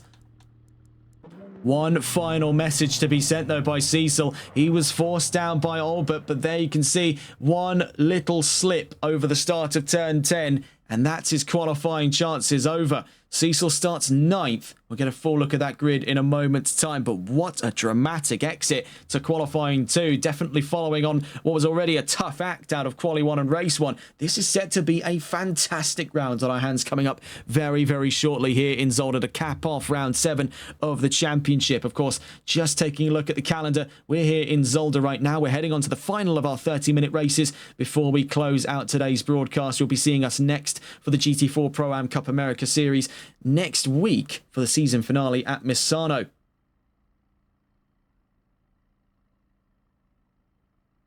You'll be catching our next overall performance, though, later on in this broadcast day here. If you're tuning in from the UK, it's Wednesday, the 1st of October, 2025.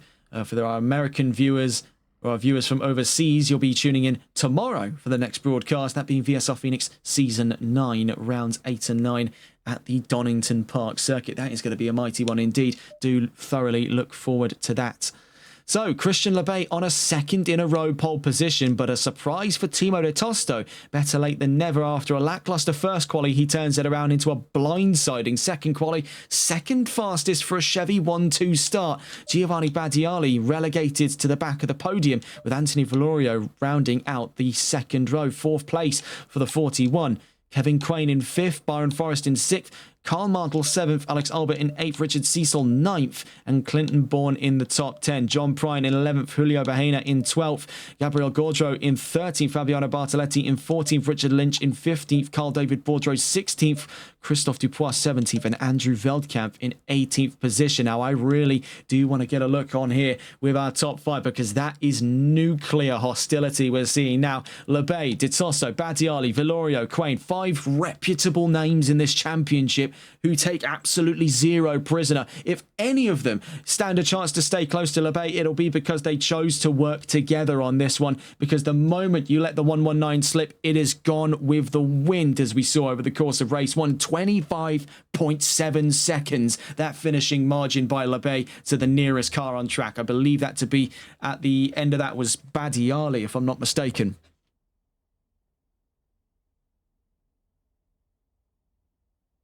A minute and a half left to go here. It has already been an incredible first of 2 races. Let's see if this can follow on what was an exceptional act here in Zolder.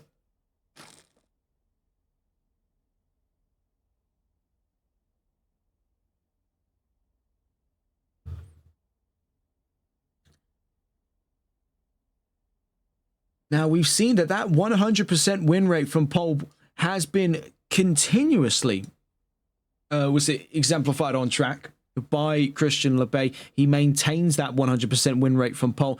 Can he maintain it for this next race coming? If his first race performance was anything to go by, I would say the chances are exceptionally high if the data wasn't already convincing you enough for the 119 to potentially take home another win. But he's got to contend with 30 minutes of racing here in Zolder before he can comfortably say that for himself.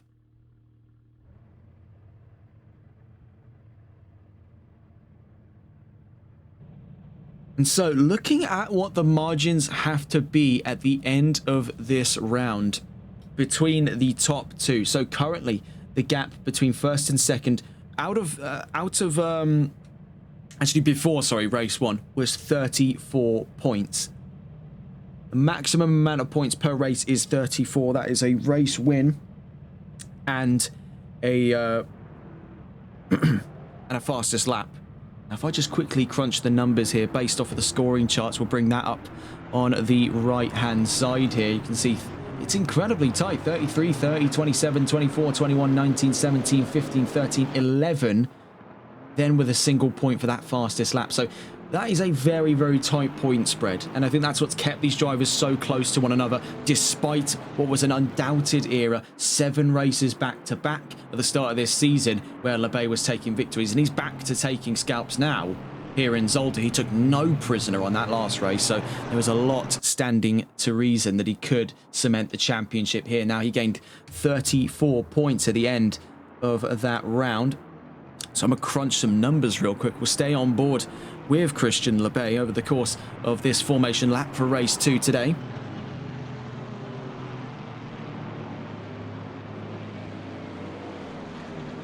Following on his trails there for a Chevy 1-2, Timo de Tosto. It's going to be a very exciting race then for the 58 on his second drive with Chevrolet.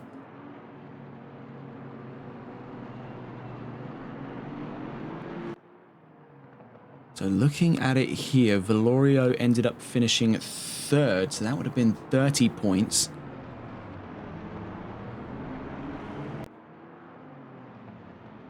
Third, so sorry, that would have been 27 points, my mistake there. It's 254 to 295. So Lebay has 295 points and Valorio has 254. Meaning right now that margin is in the danger zone here for Lebay to seal the championship by the end of this coming round. So this is a lot riding on the line here. Bear in mind that all of these races count towards the same points haul. There's no double or half point system for the double sprints or the single length races, nor is there anything else that would help boost the points, at least as far to my concern as of right now. So all Lebay really needs to do is finish ahead of Valorio and continue to be inside of that top 5 to cement the championship here in the Competizione Performance League GT4 Pro-Am Cup America Series. So there is a lot of stakes here riding on the line for Lebay to perform to standard, and we are not too far away from seeing that final 30 minutes of what could be his championship play out here. It's all to play for. It's his race to lose, starting from a second pole position today here in Zolder at the end of round 7 of the Competizione Performance League GT4 Pro-Am Cup America Series, powered by Malwa Transport and the Show Action Transport Expert. Down towards the line, this could be the championship in the making for Lebay, as without further ado, we are green and racing for the last time here in Zolder. Another 30 minutes and we are away down into turn 1. It was a great start by Lebay. It was another great start by the looks of it by Badiali, surfing the line of Lebay, but now has to deal with yet another Chevrolet. Timo de Tosto did try to give it up the inside. He still has the inside on the exit of turn 3. So a great start by Lebay. Nothing was risked there by the 119. Looking further around the field, we can see quite the crunch going on here through turn 3 to turn 4. Watching with John Prine, he gets up there on the inside there of Richard Cecil, who in turn clocks the back end of Alex Albert, very nearly catapults him into a blind spin on the exit of Lucien Bianchi box. It's incredibly close though between Prine, Cecil and Albert down towards turn 5. There's contact between the Aston and my word, jumping across the nose. That was Carl David Bourdreau. Get a look at that on the replay. That genuinely frightened me. attempting to piece together what on earth happened there down at the back row. For Carl David Bourdreau, I believe there was some kind of contact between himself and perhaps Bartoletti there. Just jumps across the nose. That was terrifying. The Porsche jump scare. John Prine backed up by Julio Bahena. We'll have a look up the front row in a moment's time, as I am definitely assured that the action is still nuclear white hot here. Battiali, we're going to get on board with in a moment's time. We were looking in with the back of our field, now looking towards the podium. Battiali with Di Tosto, 0.4 of a second, then 0.4 of a second behind him is Anthony Valorio and Kevin Quain. Looking on here with Kevin Quain. Has a bit of an upset there on the exit of turn 10. Right behind him is Byron Forrest and Carl Martel. Richard Cecil not too far away either for an incredibly close top 8. See here with Valorio having to taper his expectations on how best to approach a fight here for the podium between Battiali and Di Tosto. Might be content to let things just play out as they are. Knows that he's got a healthy enough gap from Quain. Knows that Quain has to deal with Byron Forrest, therefore position. There'll be more pressure for him to defend than attack. So for Valorio, he's got a little bit of a comfortable spot just in and around that top 5. Comfortably nestled in 4th. No current risk of being attacked. He's just going to see how this one plays out before he decides to get involved after the exit there of the Kleiner chicane. Looking down in the background there, we are seeing the beginnings of a fight here between Fabiano Bartoletti and Clinton Bourne. That's for 12th place on track. They're out through turn 6 in towards turn 7. Behind them, Gabriel Gaudreau and Richard Lynch to round out the top 15. Lynch not too far away, mind you, from Christophe Dupois. And Carl David Bourdreau down at the back of the top 18. Here's Richard Lynch. A quiet yet understated performance this season by the 63. Now finds himself at the head of a fight at the back of the top 15 between himself and Christophe Dupois, his fellow Chevrolet there. Right behind him, Andrew Veldkamp in the 616. You can see up the road all the way, the run up to the podium, as a matter of fact. So that's how close the grid still is here after the first couple of laps. Di Tosto still trying to shake loose the 998 of Battiali. In that last lap, he was 3/10 faster than the Mercedes. Much how Valorio was praying that Battiali and Di Tosto run into one another's paths. Now, Di Tosto hopes the same in the opposite direction. He hopes that Valorio runs into Battiali's path more quite literally than figuratively in this sense. Clinton Bourne did have a chance there. He was sizing up a chance to move on Fabiano Bartoletti. 0.5 of a second between them in that fight for 12th place. That, I must say, is just an absolute soundtrack, really. That engine is just beautiful. Just beautiful. Watching here with Alex Albert, another Chevrolet on the field, and a sizable kick over the left-hand side as he entered turn 5 of the inner loop. Not the inner loop chicane, sorry, the Kleiner chicane. Mind still affixed on Watkins Glen International, folks. Down towards turn 7 at the Tellerman box. You can see up the road things get very, very close now between Byron Forrest and Carl Martel. Richard Cecil slammed in between a pack of Malwar racing cars. Behind him is who we're following with at the moment, Alex Albert. And then if you look behind Albert, there's John Prine at the back of the top 10. So right now, with 5 minutes covered into today's session, it's Christian Lebay from Team Di Tosto for a Chevrolet 1-2. Giovanni Battiali in 3rd and not too far away at all. They're just sheltered in the image of that Mercedes, nestled in the shadows, the 41 McLaren. Anthony Valorio right behind him. Kevin Quain, who has to cut turn 10, has a bit of trouble out through Jackie Ixbocht. That invites in the opportunity for Byron Forrest and Carl Martel to come and have a go for 5th place. Richard Cecil right behind them in 8th. Alex Albert 9th. John Prine in 10th. Right behind them, Julio Bahena in 11th place. Fabiano Bartoletti and Clinton Bourne in 12th and 13th. Gabriel Gaudreau to the line from 14th place there. Richard Lynch 15th. Christophe Dupois in 16th. Right behind them, Andrew Veldkamp in the 616 down in 17th place. Carl David Bourdreau caught up in that incident from earlier where he spiraled across the nose of one of the cars we were following on board with down at the Kleiner chicane. Now down in 18th place. Next fight of the day then appears to be coming from the podium. Let's not discredit what's going on here at the back of the top 15. This is for 16th place here. We'll catch on with them later on, though, as really we do want to see what the status of affairs is up on that podium, as Valorio is quickly gaining sight of the 998. He's been reeling him in slowly but surely over the course of today's race. Looking further around the field, we can see this Quain not too far away either, 1.4 seconds. Really that gap focused in the top 5 amongst these two. Badiali v Velorio on their way down towards Boulderberg Haspelbocht.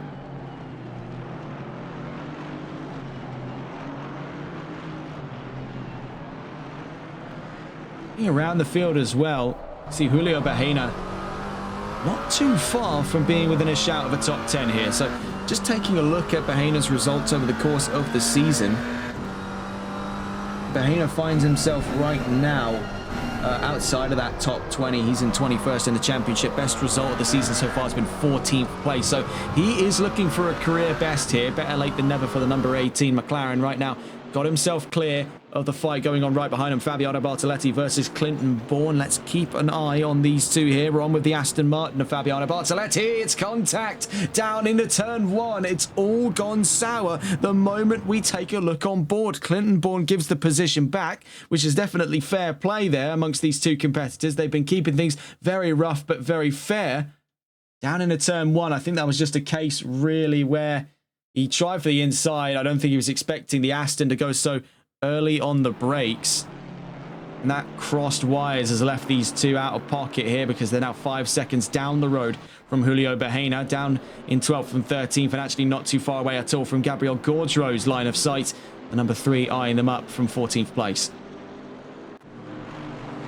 Cut away from them though to take a look at the action going on inside of the top 10. We see here Byron Forrest 1.2 seconds away from Kevin Quain, looking up the road for the podium fight at the moment. Timo de Tosto only 0.7 of a second from Giovanni Badiali, but that talk of the day earlier on being the incoming fight between 3rd and 4th, Badiali and Velorio, is starting to come true here. 0.3 of a second. The McLaren trying to eye its way up to the inside, letting Badiali know, if you keep leaving spaces open, one of these days, I'm going to be in it. On the exit of turn 10. Watching now with Giovanni Badiali. We're in that fight firm and proper for the last of the podium positions here, just under 10 minutes into race 2.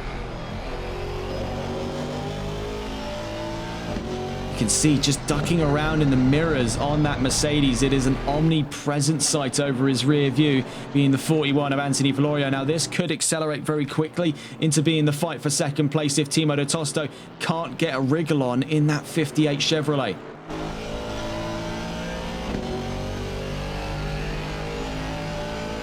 On his way down towards the Kleiner chicane, you can see over the rear view, not much in the way of a threat from the 41 at this time, but he's going to be eyeing up the better of 2 exits. These two really having to give it the full Sterling Moss over the 2 monstrously high curbs at turn 5 there, really risking their necks and the stability of their cars. So as we approach on 10 minutes into the session so far, Lebay leads from De Tosto, Badiali and Velorio in that top 4, very close in the fight for the podium. Could be in the fight for second in a moment's time. Right now we'll stay on board with these two. We recount the rest of the field. In the top 5 is Kevin Quain, Byron Forrest 6th, Richard Cecil 7th, Carl Martel 8th, Alex Albert 9th, and John Prine in the top 10. Julio Bahena in 11th, Fabiano Bartoletti in 12th, Clinton Bourne in 13th, Gabriel Gaudreau 14th, Richard Lynch 15th, Christophe Dupois 16th, Andrew Velkamp 17th, and Carl David Bourdreau on his second race down to 18th after that unfortunate first lap incident. So much more intense than what we saw in race 1. These drivers really hotting up now towards the end of the season, knowing full well as well, if you take a look up on the front row, that the championship could be decided on this very evening.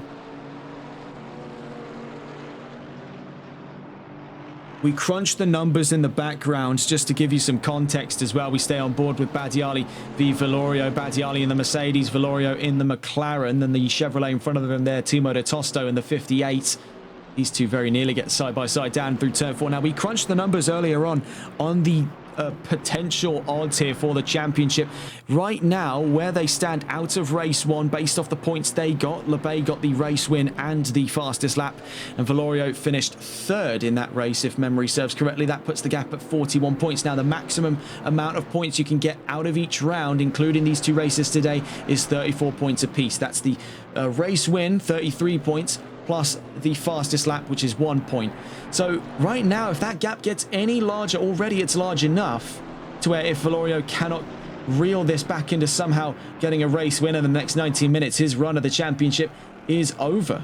and Lebay will be crowned as champion. But that's 19 minutes away, and we still don't yet know the answers to all of our questions. Very nearly was there contact there between Badiali and Vilorio. We do have yellow flags out, as a matter of fact, so we will just quickly attend to what that is. It's the 996 of Carl David Bourdreau. He's been brought back into the pit lane. I believe that could be the end of the run then. It was not a great start for Carl David Bourdreau by all accounts. And now it seems to be a premature end to race 2. Hopefully we get to see him again next week for that real season finale. But it could be the championship finale for a lot of these drivers very, very soon. Badiali now gets a breath of fresh air because behind him Vilorio lost quite a lot of ground through Ernst Corner. Back in the green flag conditions then. 18 minutes left to go here in the circuit Zolder.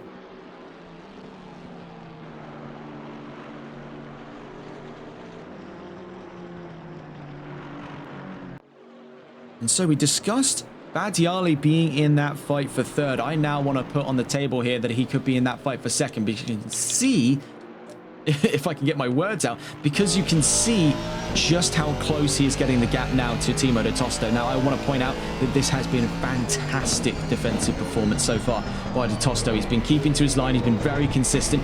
Any kind of threat he has received, he has responded not too aggressively. He's not tried to scrub too much of his momentum, and he's not thinking too far ahead. He is really living this lap to lap, and that's that kind of in the zone consistency drivers need to come out with good results in these races. It's all too often we see drivers get pressured for higher positions and they run into this problem. Now, very similar thing happened to de Tosto in his last tenure with Mercedes at Watkins Glen. He started from pole and it crumbled. He, seemingly, whatever it was, whether it was man or it was machine, whatever happened for the 58 just couldn't take the pressure because he was swallowed up. He was eaten alive in the 90.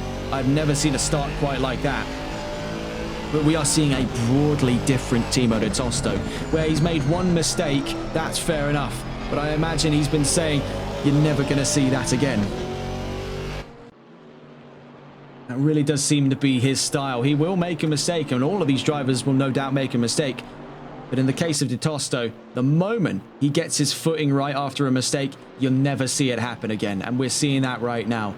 The 58, it took that stumble over the course of Watkins Glen from that pole position, and I think that was the turning point for him. That's when he realized Mercedes just aren't giving me enough here. I think you got to take a look in the logical direction. You've got to see where drivers are getting the most out of it, and you got to look at Chevrolet. You really got to look at Chevrolet in this championship. If Christian Lebay has not been a brand ambassador for Chevrolet in GT4, I really don't know what has, because this has been one of the best advertisement campaigns for any driver to get in a Chevrolet that I've seen in a while here on Assetto Corsa Competizione. The last time we covered the GT4s before we picked up contracts with NLRL for the Solo Multi-Class Endurance Championship, or with the Competizione Performance League for the GT4 Pro-Am Cup America Series, or even for HCCL with their GT4 Challenge. It was all the way back in a very small offshoot of events in and around the whaling end of the TRR Sprint Series era. There was a very short GT4 series, and in which we saw quite a bit of domination from Mercedes, and we saw a handful of BMWs there, and there was a lot of Porsches as well. Very few Chevrolets. Chevrolet at that time wasn't a very favourable brand, but we've definitely seen somewhat of a renaissance for Chevrolet and their 6th gen Camaro over the course of the last couple of months to even last couple of years, dare I say it, to where now they are a very dominant and very present face in console GT4, and I think that comes large in part to the efforts by drivers like Lebay, by currently what we're seeing as well, drivers like de Tosto, and there's plenty of other drivers that I could name that are also affiliated with Chevrolet at this time, and they've been quite loyal followers of that Camaro, and we're seeing a big change in that power balance starting in this championship, I would say. Because there's been a ripple effect now. We've seen it with de Tosto, a driver who would otherwise would have probably spent the remainder of this season with Mercedes, took that leap and it's paying off. So take notes here. I think people who are struggling with the front engine cars, like for example, here's two very good examples of front engine machines that are quite universally praised, Aston Martin and Mercedes. We see a bit of trouble though for Fabiano Bartoletti in that fight for 13th. Gabriel Gaudreau now gets firmly up into 13th after that mistake at the Lucien Bianchi box. Take a look in here with the driver right behind that of Byron Forrest, that being at this time, if we can catch them, that being Richard Cecil. We do quickly see here a scrap for the last of the top 10 positions, so we will catch on with that point later. We see very nearly into the wall there. That's great aversion by Julio Bahena. Fantastic car control. That could have ended horrifically for the 18. That was really only talking a few meters between himself and the wall at the best of times there. That could have got hairy for him. Getting on board here with Richard Cecil. He's in that fight technically for 7th. Now, it's a bit of a tall order here because he finds himself in equal stead from the car in front. Byron Forrest in the 824 Porsche and the car behind, Carl Martel in the 99 Chevrolet. So Cecil finds himself once again in a bit of a precarious spot of the track. He has got cars to the front and rear, and it could massively swing over the next couple of corners as to whether or not he's up there fighting for 6th ahead with Byron Forrest, or whether or not he stays in that fight for 7th. Martel and Albert still very, very close by. We're seeing that even for drivers hovering around in that top 10 or around the back of the top 10, their performances can be turned around by the presence of being with Chevrolet. It just seems to be this new sort of blossoming effect we're seeing for this brand. Now, I saw somewhat of a cultural revolution come through here in Assetto Corsa Competizione not too long ago. As a matter of fact, for Porsche, the 992 GT3R wasn't the most popular machine when it came out. Oh my word, it's trouble for Richard Cecil. A drive-through penalty as we're discussing the change in power balance, not only for the championship but for machines. It has been an absolute howler for Aston Martin's Richard Cecil. A drive-through penalty, that's going to surely spell an end to his chances of a top 10 here in Zolder. With 12 minutes left to go, there are still chances left for him to finish in the top 10. Here's another Aston Martin in trouble, though. Fabiano Bartoletti very nearly into the wall during his run of the Terlemenbocht at turn 7. And like Bahena before, we've seen great car control there by a lot of the drivers to keep themselves out of trouble. Bear in mind, there is not a lot of runoff. I say that, not a lot of runoff that's useful here at Zolder. Of course, there's plenty of grass, plenty of gravel. What good is that when your tyres are slick and not designed for either? So Byron Forrest just shook those two clear. No trouble to be found from Martel and Albert for the 824 up in front. So we'll stay on board with these two here. Now, as we head towards the second half, or we're in that second half proper now, I should say. We're in that second half proper, looking in the current standings for the drivers. Christian Lebay in first, then up the road by a much shorter gap than we'd come to expect. Now, it was 25 seconds at the end of that race. Right now, the last interval was 5.7. It could definitely grow to be a lot more than that coming out of Terlemenbocht. And Timo de Tosto finds himself in second place. It's 5.8 seconds, so looks can be deceiving there with just how short this course is. Of course, a little under 2.5 miles of FIA grade, just correct myself, 2. I was about to say grade 3, but no, I think I'm confusing that with another very small circuit indeed. I want to say the Alton Park circuit, might be mistaken there. I think that's also grade 2. Can't remember what I'm thinking of then. Going mental, ladies and gents. Such is the case when you stream at 1 in the morning. 10 minutes left to go then, and continuing on the course of our drivers so far. We have seen a shift in position here. We're seeing potentially another one more heading down into Boulderberg-Harschfeld box. Clinton Bourne looks to get a switch back on Julio Bahena, and my word, the cameras finally track something, and heading out of turn 9, it could be secure, it could yet be decided. Side by side, more contact into the wall goes Bahena, squeezed the nose off of Clinton Bourne's Chevrolet. There was nowhere the Australian could go, and because of that, finds himself now backed into John Prine. Bahena gaining an advantage from going off the course, though. Surely that's going to be reported by Bourne to the stewards. Prine goes up the inside but fails to maintain position. A switchback by Bahena continues. Not by Bahena, sorry, by Bourne continues to give him 10th place. Sorry, we're looking up the order there for Julio Bahena. I'm going to be completely honest with you. Looking at that incident, he was squeezing the number 6 towards the right-hand wall. You can't expect a driver when he's side by side with you to slam on the brakes because you're doing something like that. That's some... Ooh, that's going to be an interesting one by the stewards. But fortunately, as I've mentioned several times before in these broadcasts, I don't have the less than enviable task of reviewing racing incidents. But Alex Albert finds himself the victim of one, as now the stewards have decided a drive-through penalty is in order for the 36 over track limits infraction. So more trouble on the way for Alex Albert. 9 minutes left to go, and we've kind of been lost in track here as to what's going on with the overall standings. Let's just quickly recount from the start here. LeBay leads from De Tosto for a Chevy 1-2 standings at this time. 9 minutes left to go. Badiali in third. Another drive-through penalty, and it's the second one for Richard Cecil. My God, stop. He's already had enough. Oh, that is absolutely soul-crushing. I did say the penalties would roll in thick and fast. I was not expecting them to be rolling in like this.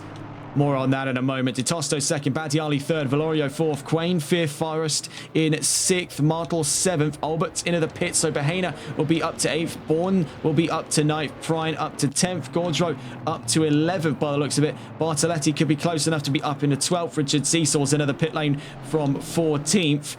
So Richard Lynch looks to be going up not one, but perhaps even two positions to 13th on the field. Christophe Dupois is going to be up a position as well, up to potentially 14th. Has a bit of bother there over turn 10. Actually, so I'm led to believe here. Albert is on his way out, sliding out of the pit lane there. That is a rallycross exit from the 36. Out onto the field. Rejoins now behind, by the looks of it, Fabiano Bartoletti in the 26, just on his way out of turn 3. See in the pit lane as well, that is Carl David Boudreau. A less than ideal race then in race 2, but took home a decent result for race 1, such as the swings and roundabouts that come with the double stint format. I think for the drivers it'll be a sigh of relief that we don't get this again until November 11th during the Jaguar GT3 revival.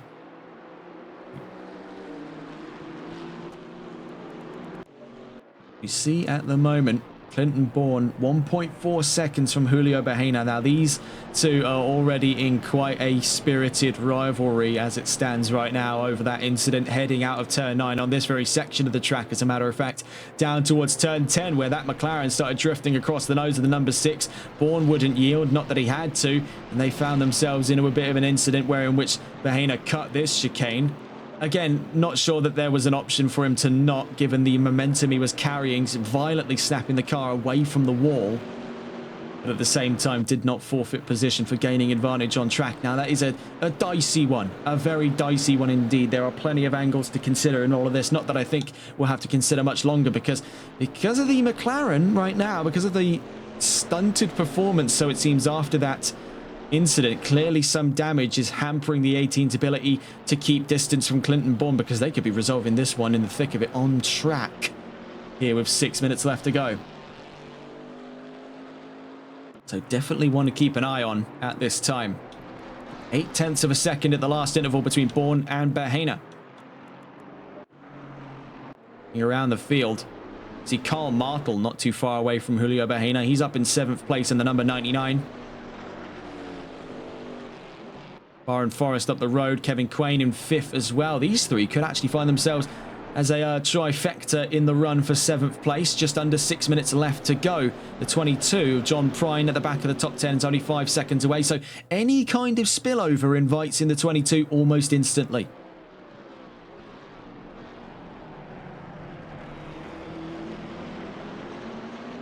So let's stay on board what could be a very exciting clash here for 7th place. Carl Martel versus Julio Bahena versus Clinton Bourne. Now, none of these drivers have any reason to be playing favourites with one another. This could be properly brazen between these three at this time. Let's stay on board, though, because things are about to get nuclear between Martel and Bahena, looking to get side by side in the fight for 7th. Down towards turn 1 we go then. To the inside is Martel, to the outside is Bahena. Following him through is Clinton Bourne. It's contact. He bumps him up the rear and into the wall. Just narrowly avoids calamity there, the 18 of Bahena. Now, they say rule number 1 of stock car racing is learn how to wreck someone without wrecking yourself, but we're not stock car racing, and I don't know what just happened down out of turn 1. That definitely, to me, looked a little bit like a cheeky bump and run, repaying some of that from out of turn 9. Now, this is such is the nature, really, of GT racing. Like any motorsport, it does eventually boil down to contact, and I think in that instance, it wouldn't be lost to find reasons as to why Bourne would choose to do something like that. You can definitely make the argument that he went earlier on the brakes because he had to adjust his line mid-corner, and that's ultimately what backed Bahena up onto the nose of Clinton Bourne. But I think in this instance, he's not really too fussed. That seems like a little bit of divine intervention for the number 6 with 4 minutes left to go. For Karl Martel, though, it's a fresh set of faces chasing him there from behind in 7th place.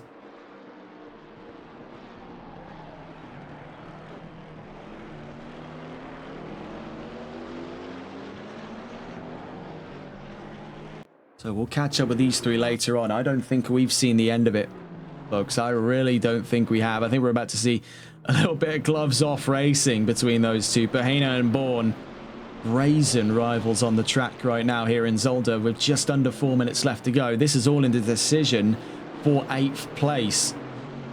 You've seen man's justice carried out on track there after they're spat down between turns 9 and 10. As intentional or otherwise, that incident did still yet happen.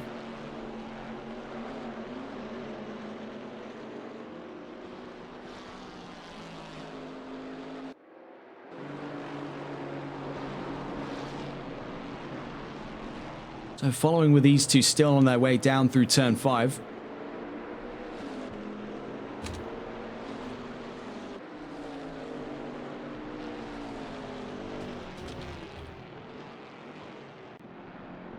Down towards turn 7. Now this is where this absolutely could get nuclear now. We've seen them go head to head. We've seen them go front to rear, side by side. Any which angle these two could go at it, they have gone at it on this track. And this could be among the final chapters we see in their fight. We are not too far away from what could be a very climactic chapter for the 119 that still leads this charge and looks to have had the line towed far enough to where he can take the championship here in Heusden, Zolder, Belgium at the Circuit Zolder. In the next 2 minutes, we'll have more on that in a moment's time.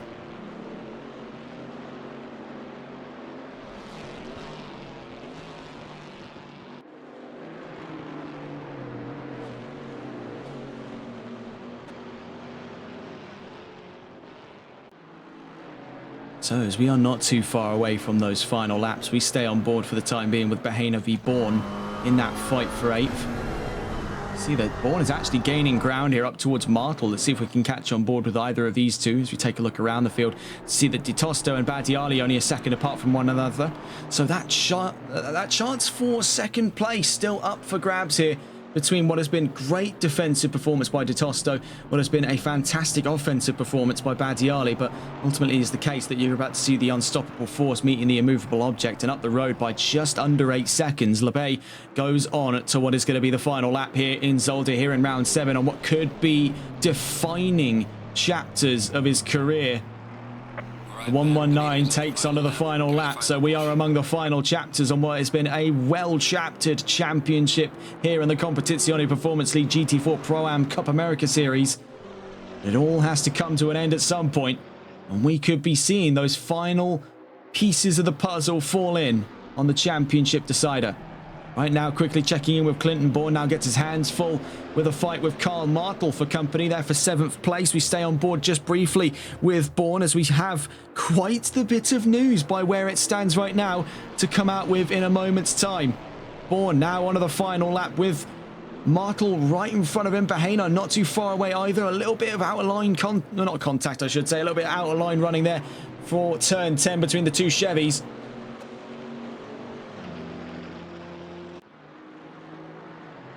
We stay on board here with Clinton. Bourne, a bit of a bump on the exit of turn 1, now into turn 2. And that's trouble for the number 3. We've got yellow flags out at turn 10. That's quickly resolved itself. That was for, I believe, Gabriel Gaudreau, if memory serves correctly.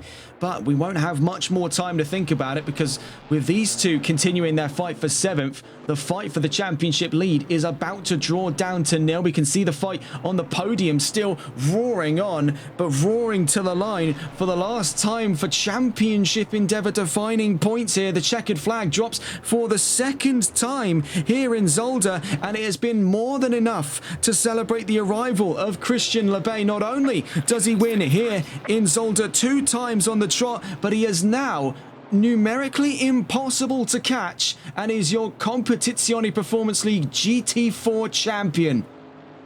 Unbelievable stuff in the decider of Di Tosto v Badiali. It was 0.2 of a second to the line between those two. Velorio 4th place, Quain to the line for 5th place. Forrest on his way to the line then 6th place in the 824 Porsche. Then Carl Martel, who's shaking clear of Clinton Bourne. We saw the start of their fight. Now we see the end of it. Down towards turn 10 we go. To the line then. Martel, 7th. Bourne to the line for 8th place. Bahena right in tow there for 9th place. So I'm informed we could be seeing a bit of a close fight here between Gaudreau and Bartoletti. No, sadly not this time around. John Prine to the line, 22 to the line, 10th place. Alex Albert follows in suit in the 36. He's 11th for the end of race 2 today. Gabriel Gaudreau in 12th place. Fabiano Bartoletti in 13th. Richard Lynch on his way to the line, 14th. We'll get the full rundown on positions in a moment's time, but that has really been quite a story for Christian Lebay. No longer to be within a chance of being caught by the end of Misano. Now numerically impossible to defeat in the championship hopes here. What a performance. Double race wins. We'll see if we can get a word out of Lebay in a moment's time. That was a fantastic performance by the 119. 2 on the trot here in Zolder after a 2-race drought for wins. And that seals the deal on the championship for Christian Lebay. We'll see if we can get a word out of him.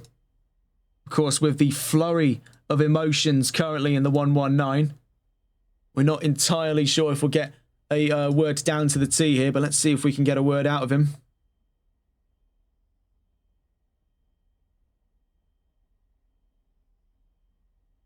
Just quickly calling the 119 of Christian Lebay in the Chevrolet Camaro.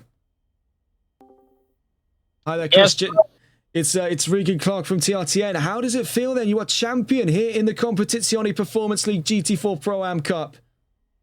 It feels very good. The Chevy is in real good shape, and it's really awesome, my friend. Man, really good. And bear in mind, on TRTN's range of coverage, this is your 3rd championship after Sunday League and SME, so this must really mean quite a lot to you. Of course, this isn't only just your 3rd championship. There's plenty more under your belt, but that's one more under the trophy cabinet. You've got to be feeling really good about that. Yes, I'm really happy. The Camaro fit very well in my hand, seriously. I can't believe it that it's such a good car for me. You know, some guys don't like it, but me, it's a real good car, and I'm really, really happy. Yes, sir. Well, relish in the moment. It was a fantastic championship for you, mate. Very, very well done. Enjoy the rest of your evening. And thank you, and congrats also to everyone who participated in the championship. One round left, everyone. So be there until the end. So it's such a fun guys on track also. Wonderful, wonderful stuff, mate. Have a very good rest of your evening. Thank you, my friend. Bye, Rickard. Bye. So that was your champion, the 119 of Christian Lebay, your winner, not only here in Zolder, twice on the trot, but the champion of the Competizione Performance League GT4 Pro-Am Cup America Series, winning manufacturer then Chevrolet.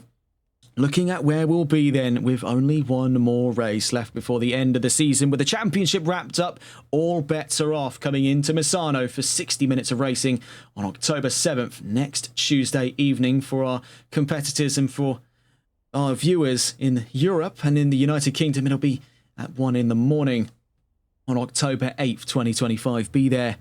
And it is going to be a very, very fun race then. What a championship it has been then. And another under the belt for a driver like Christian Lebay. He's really got to be feeling good about that one.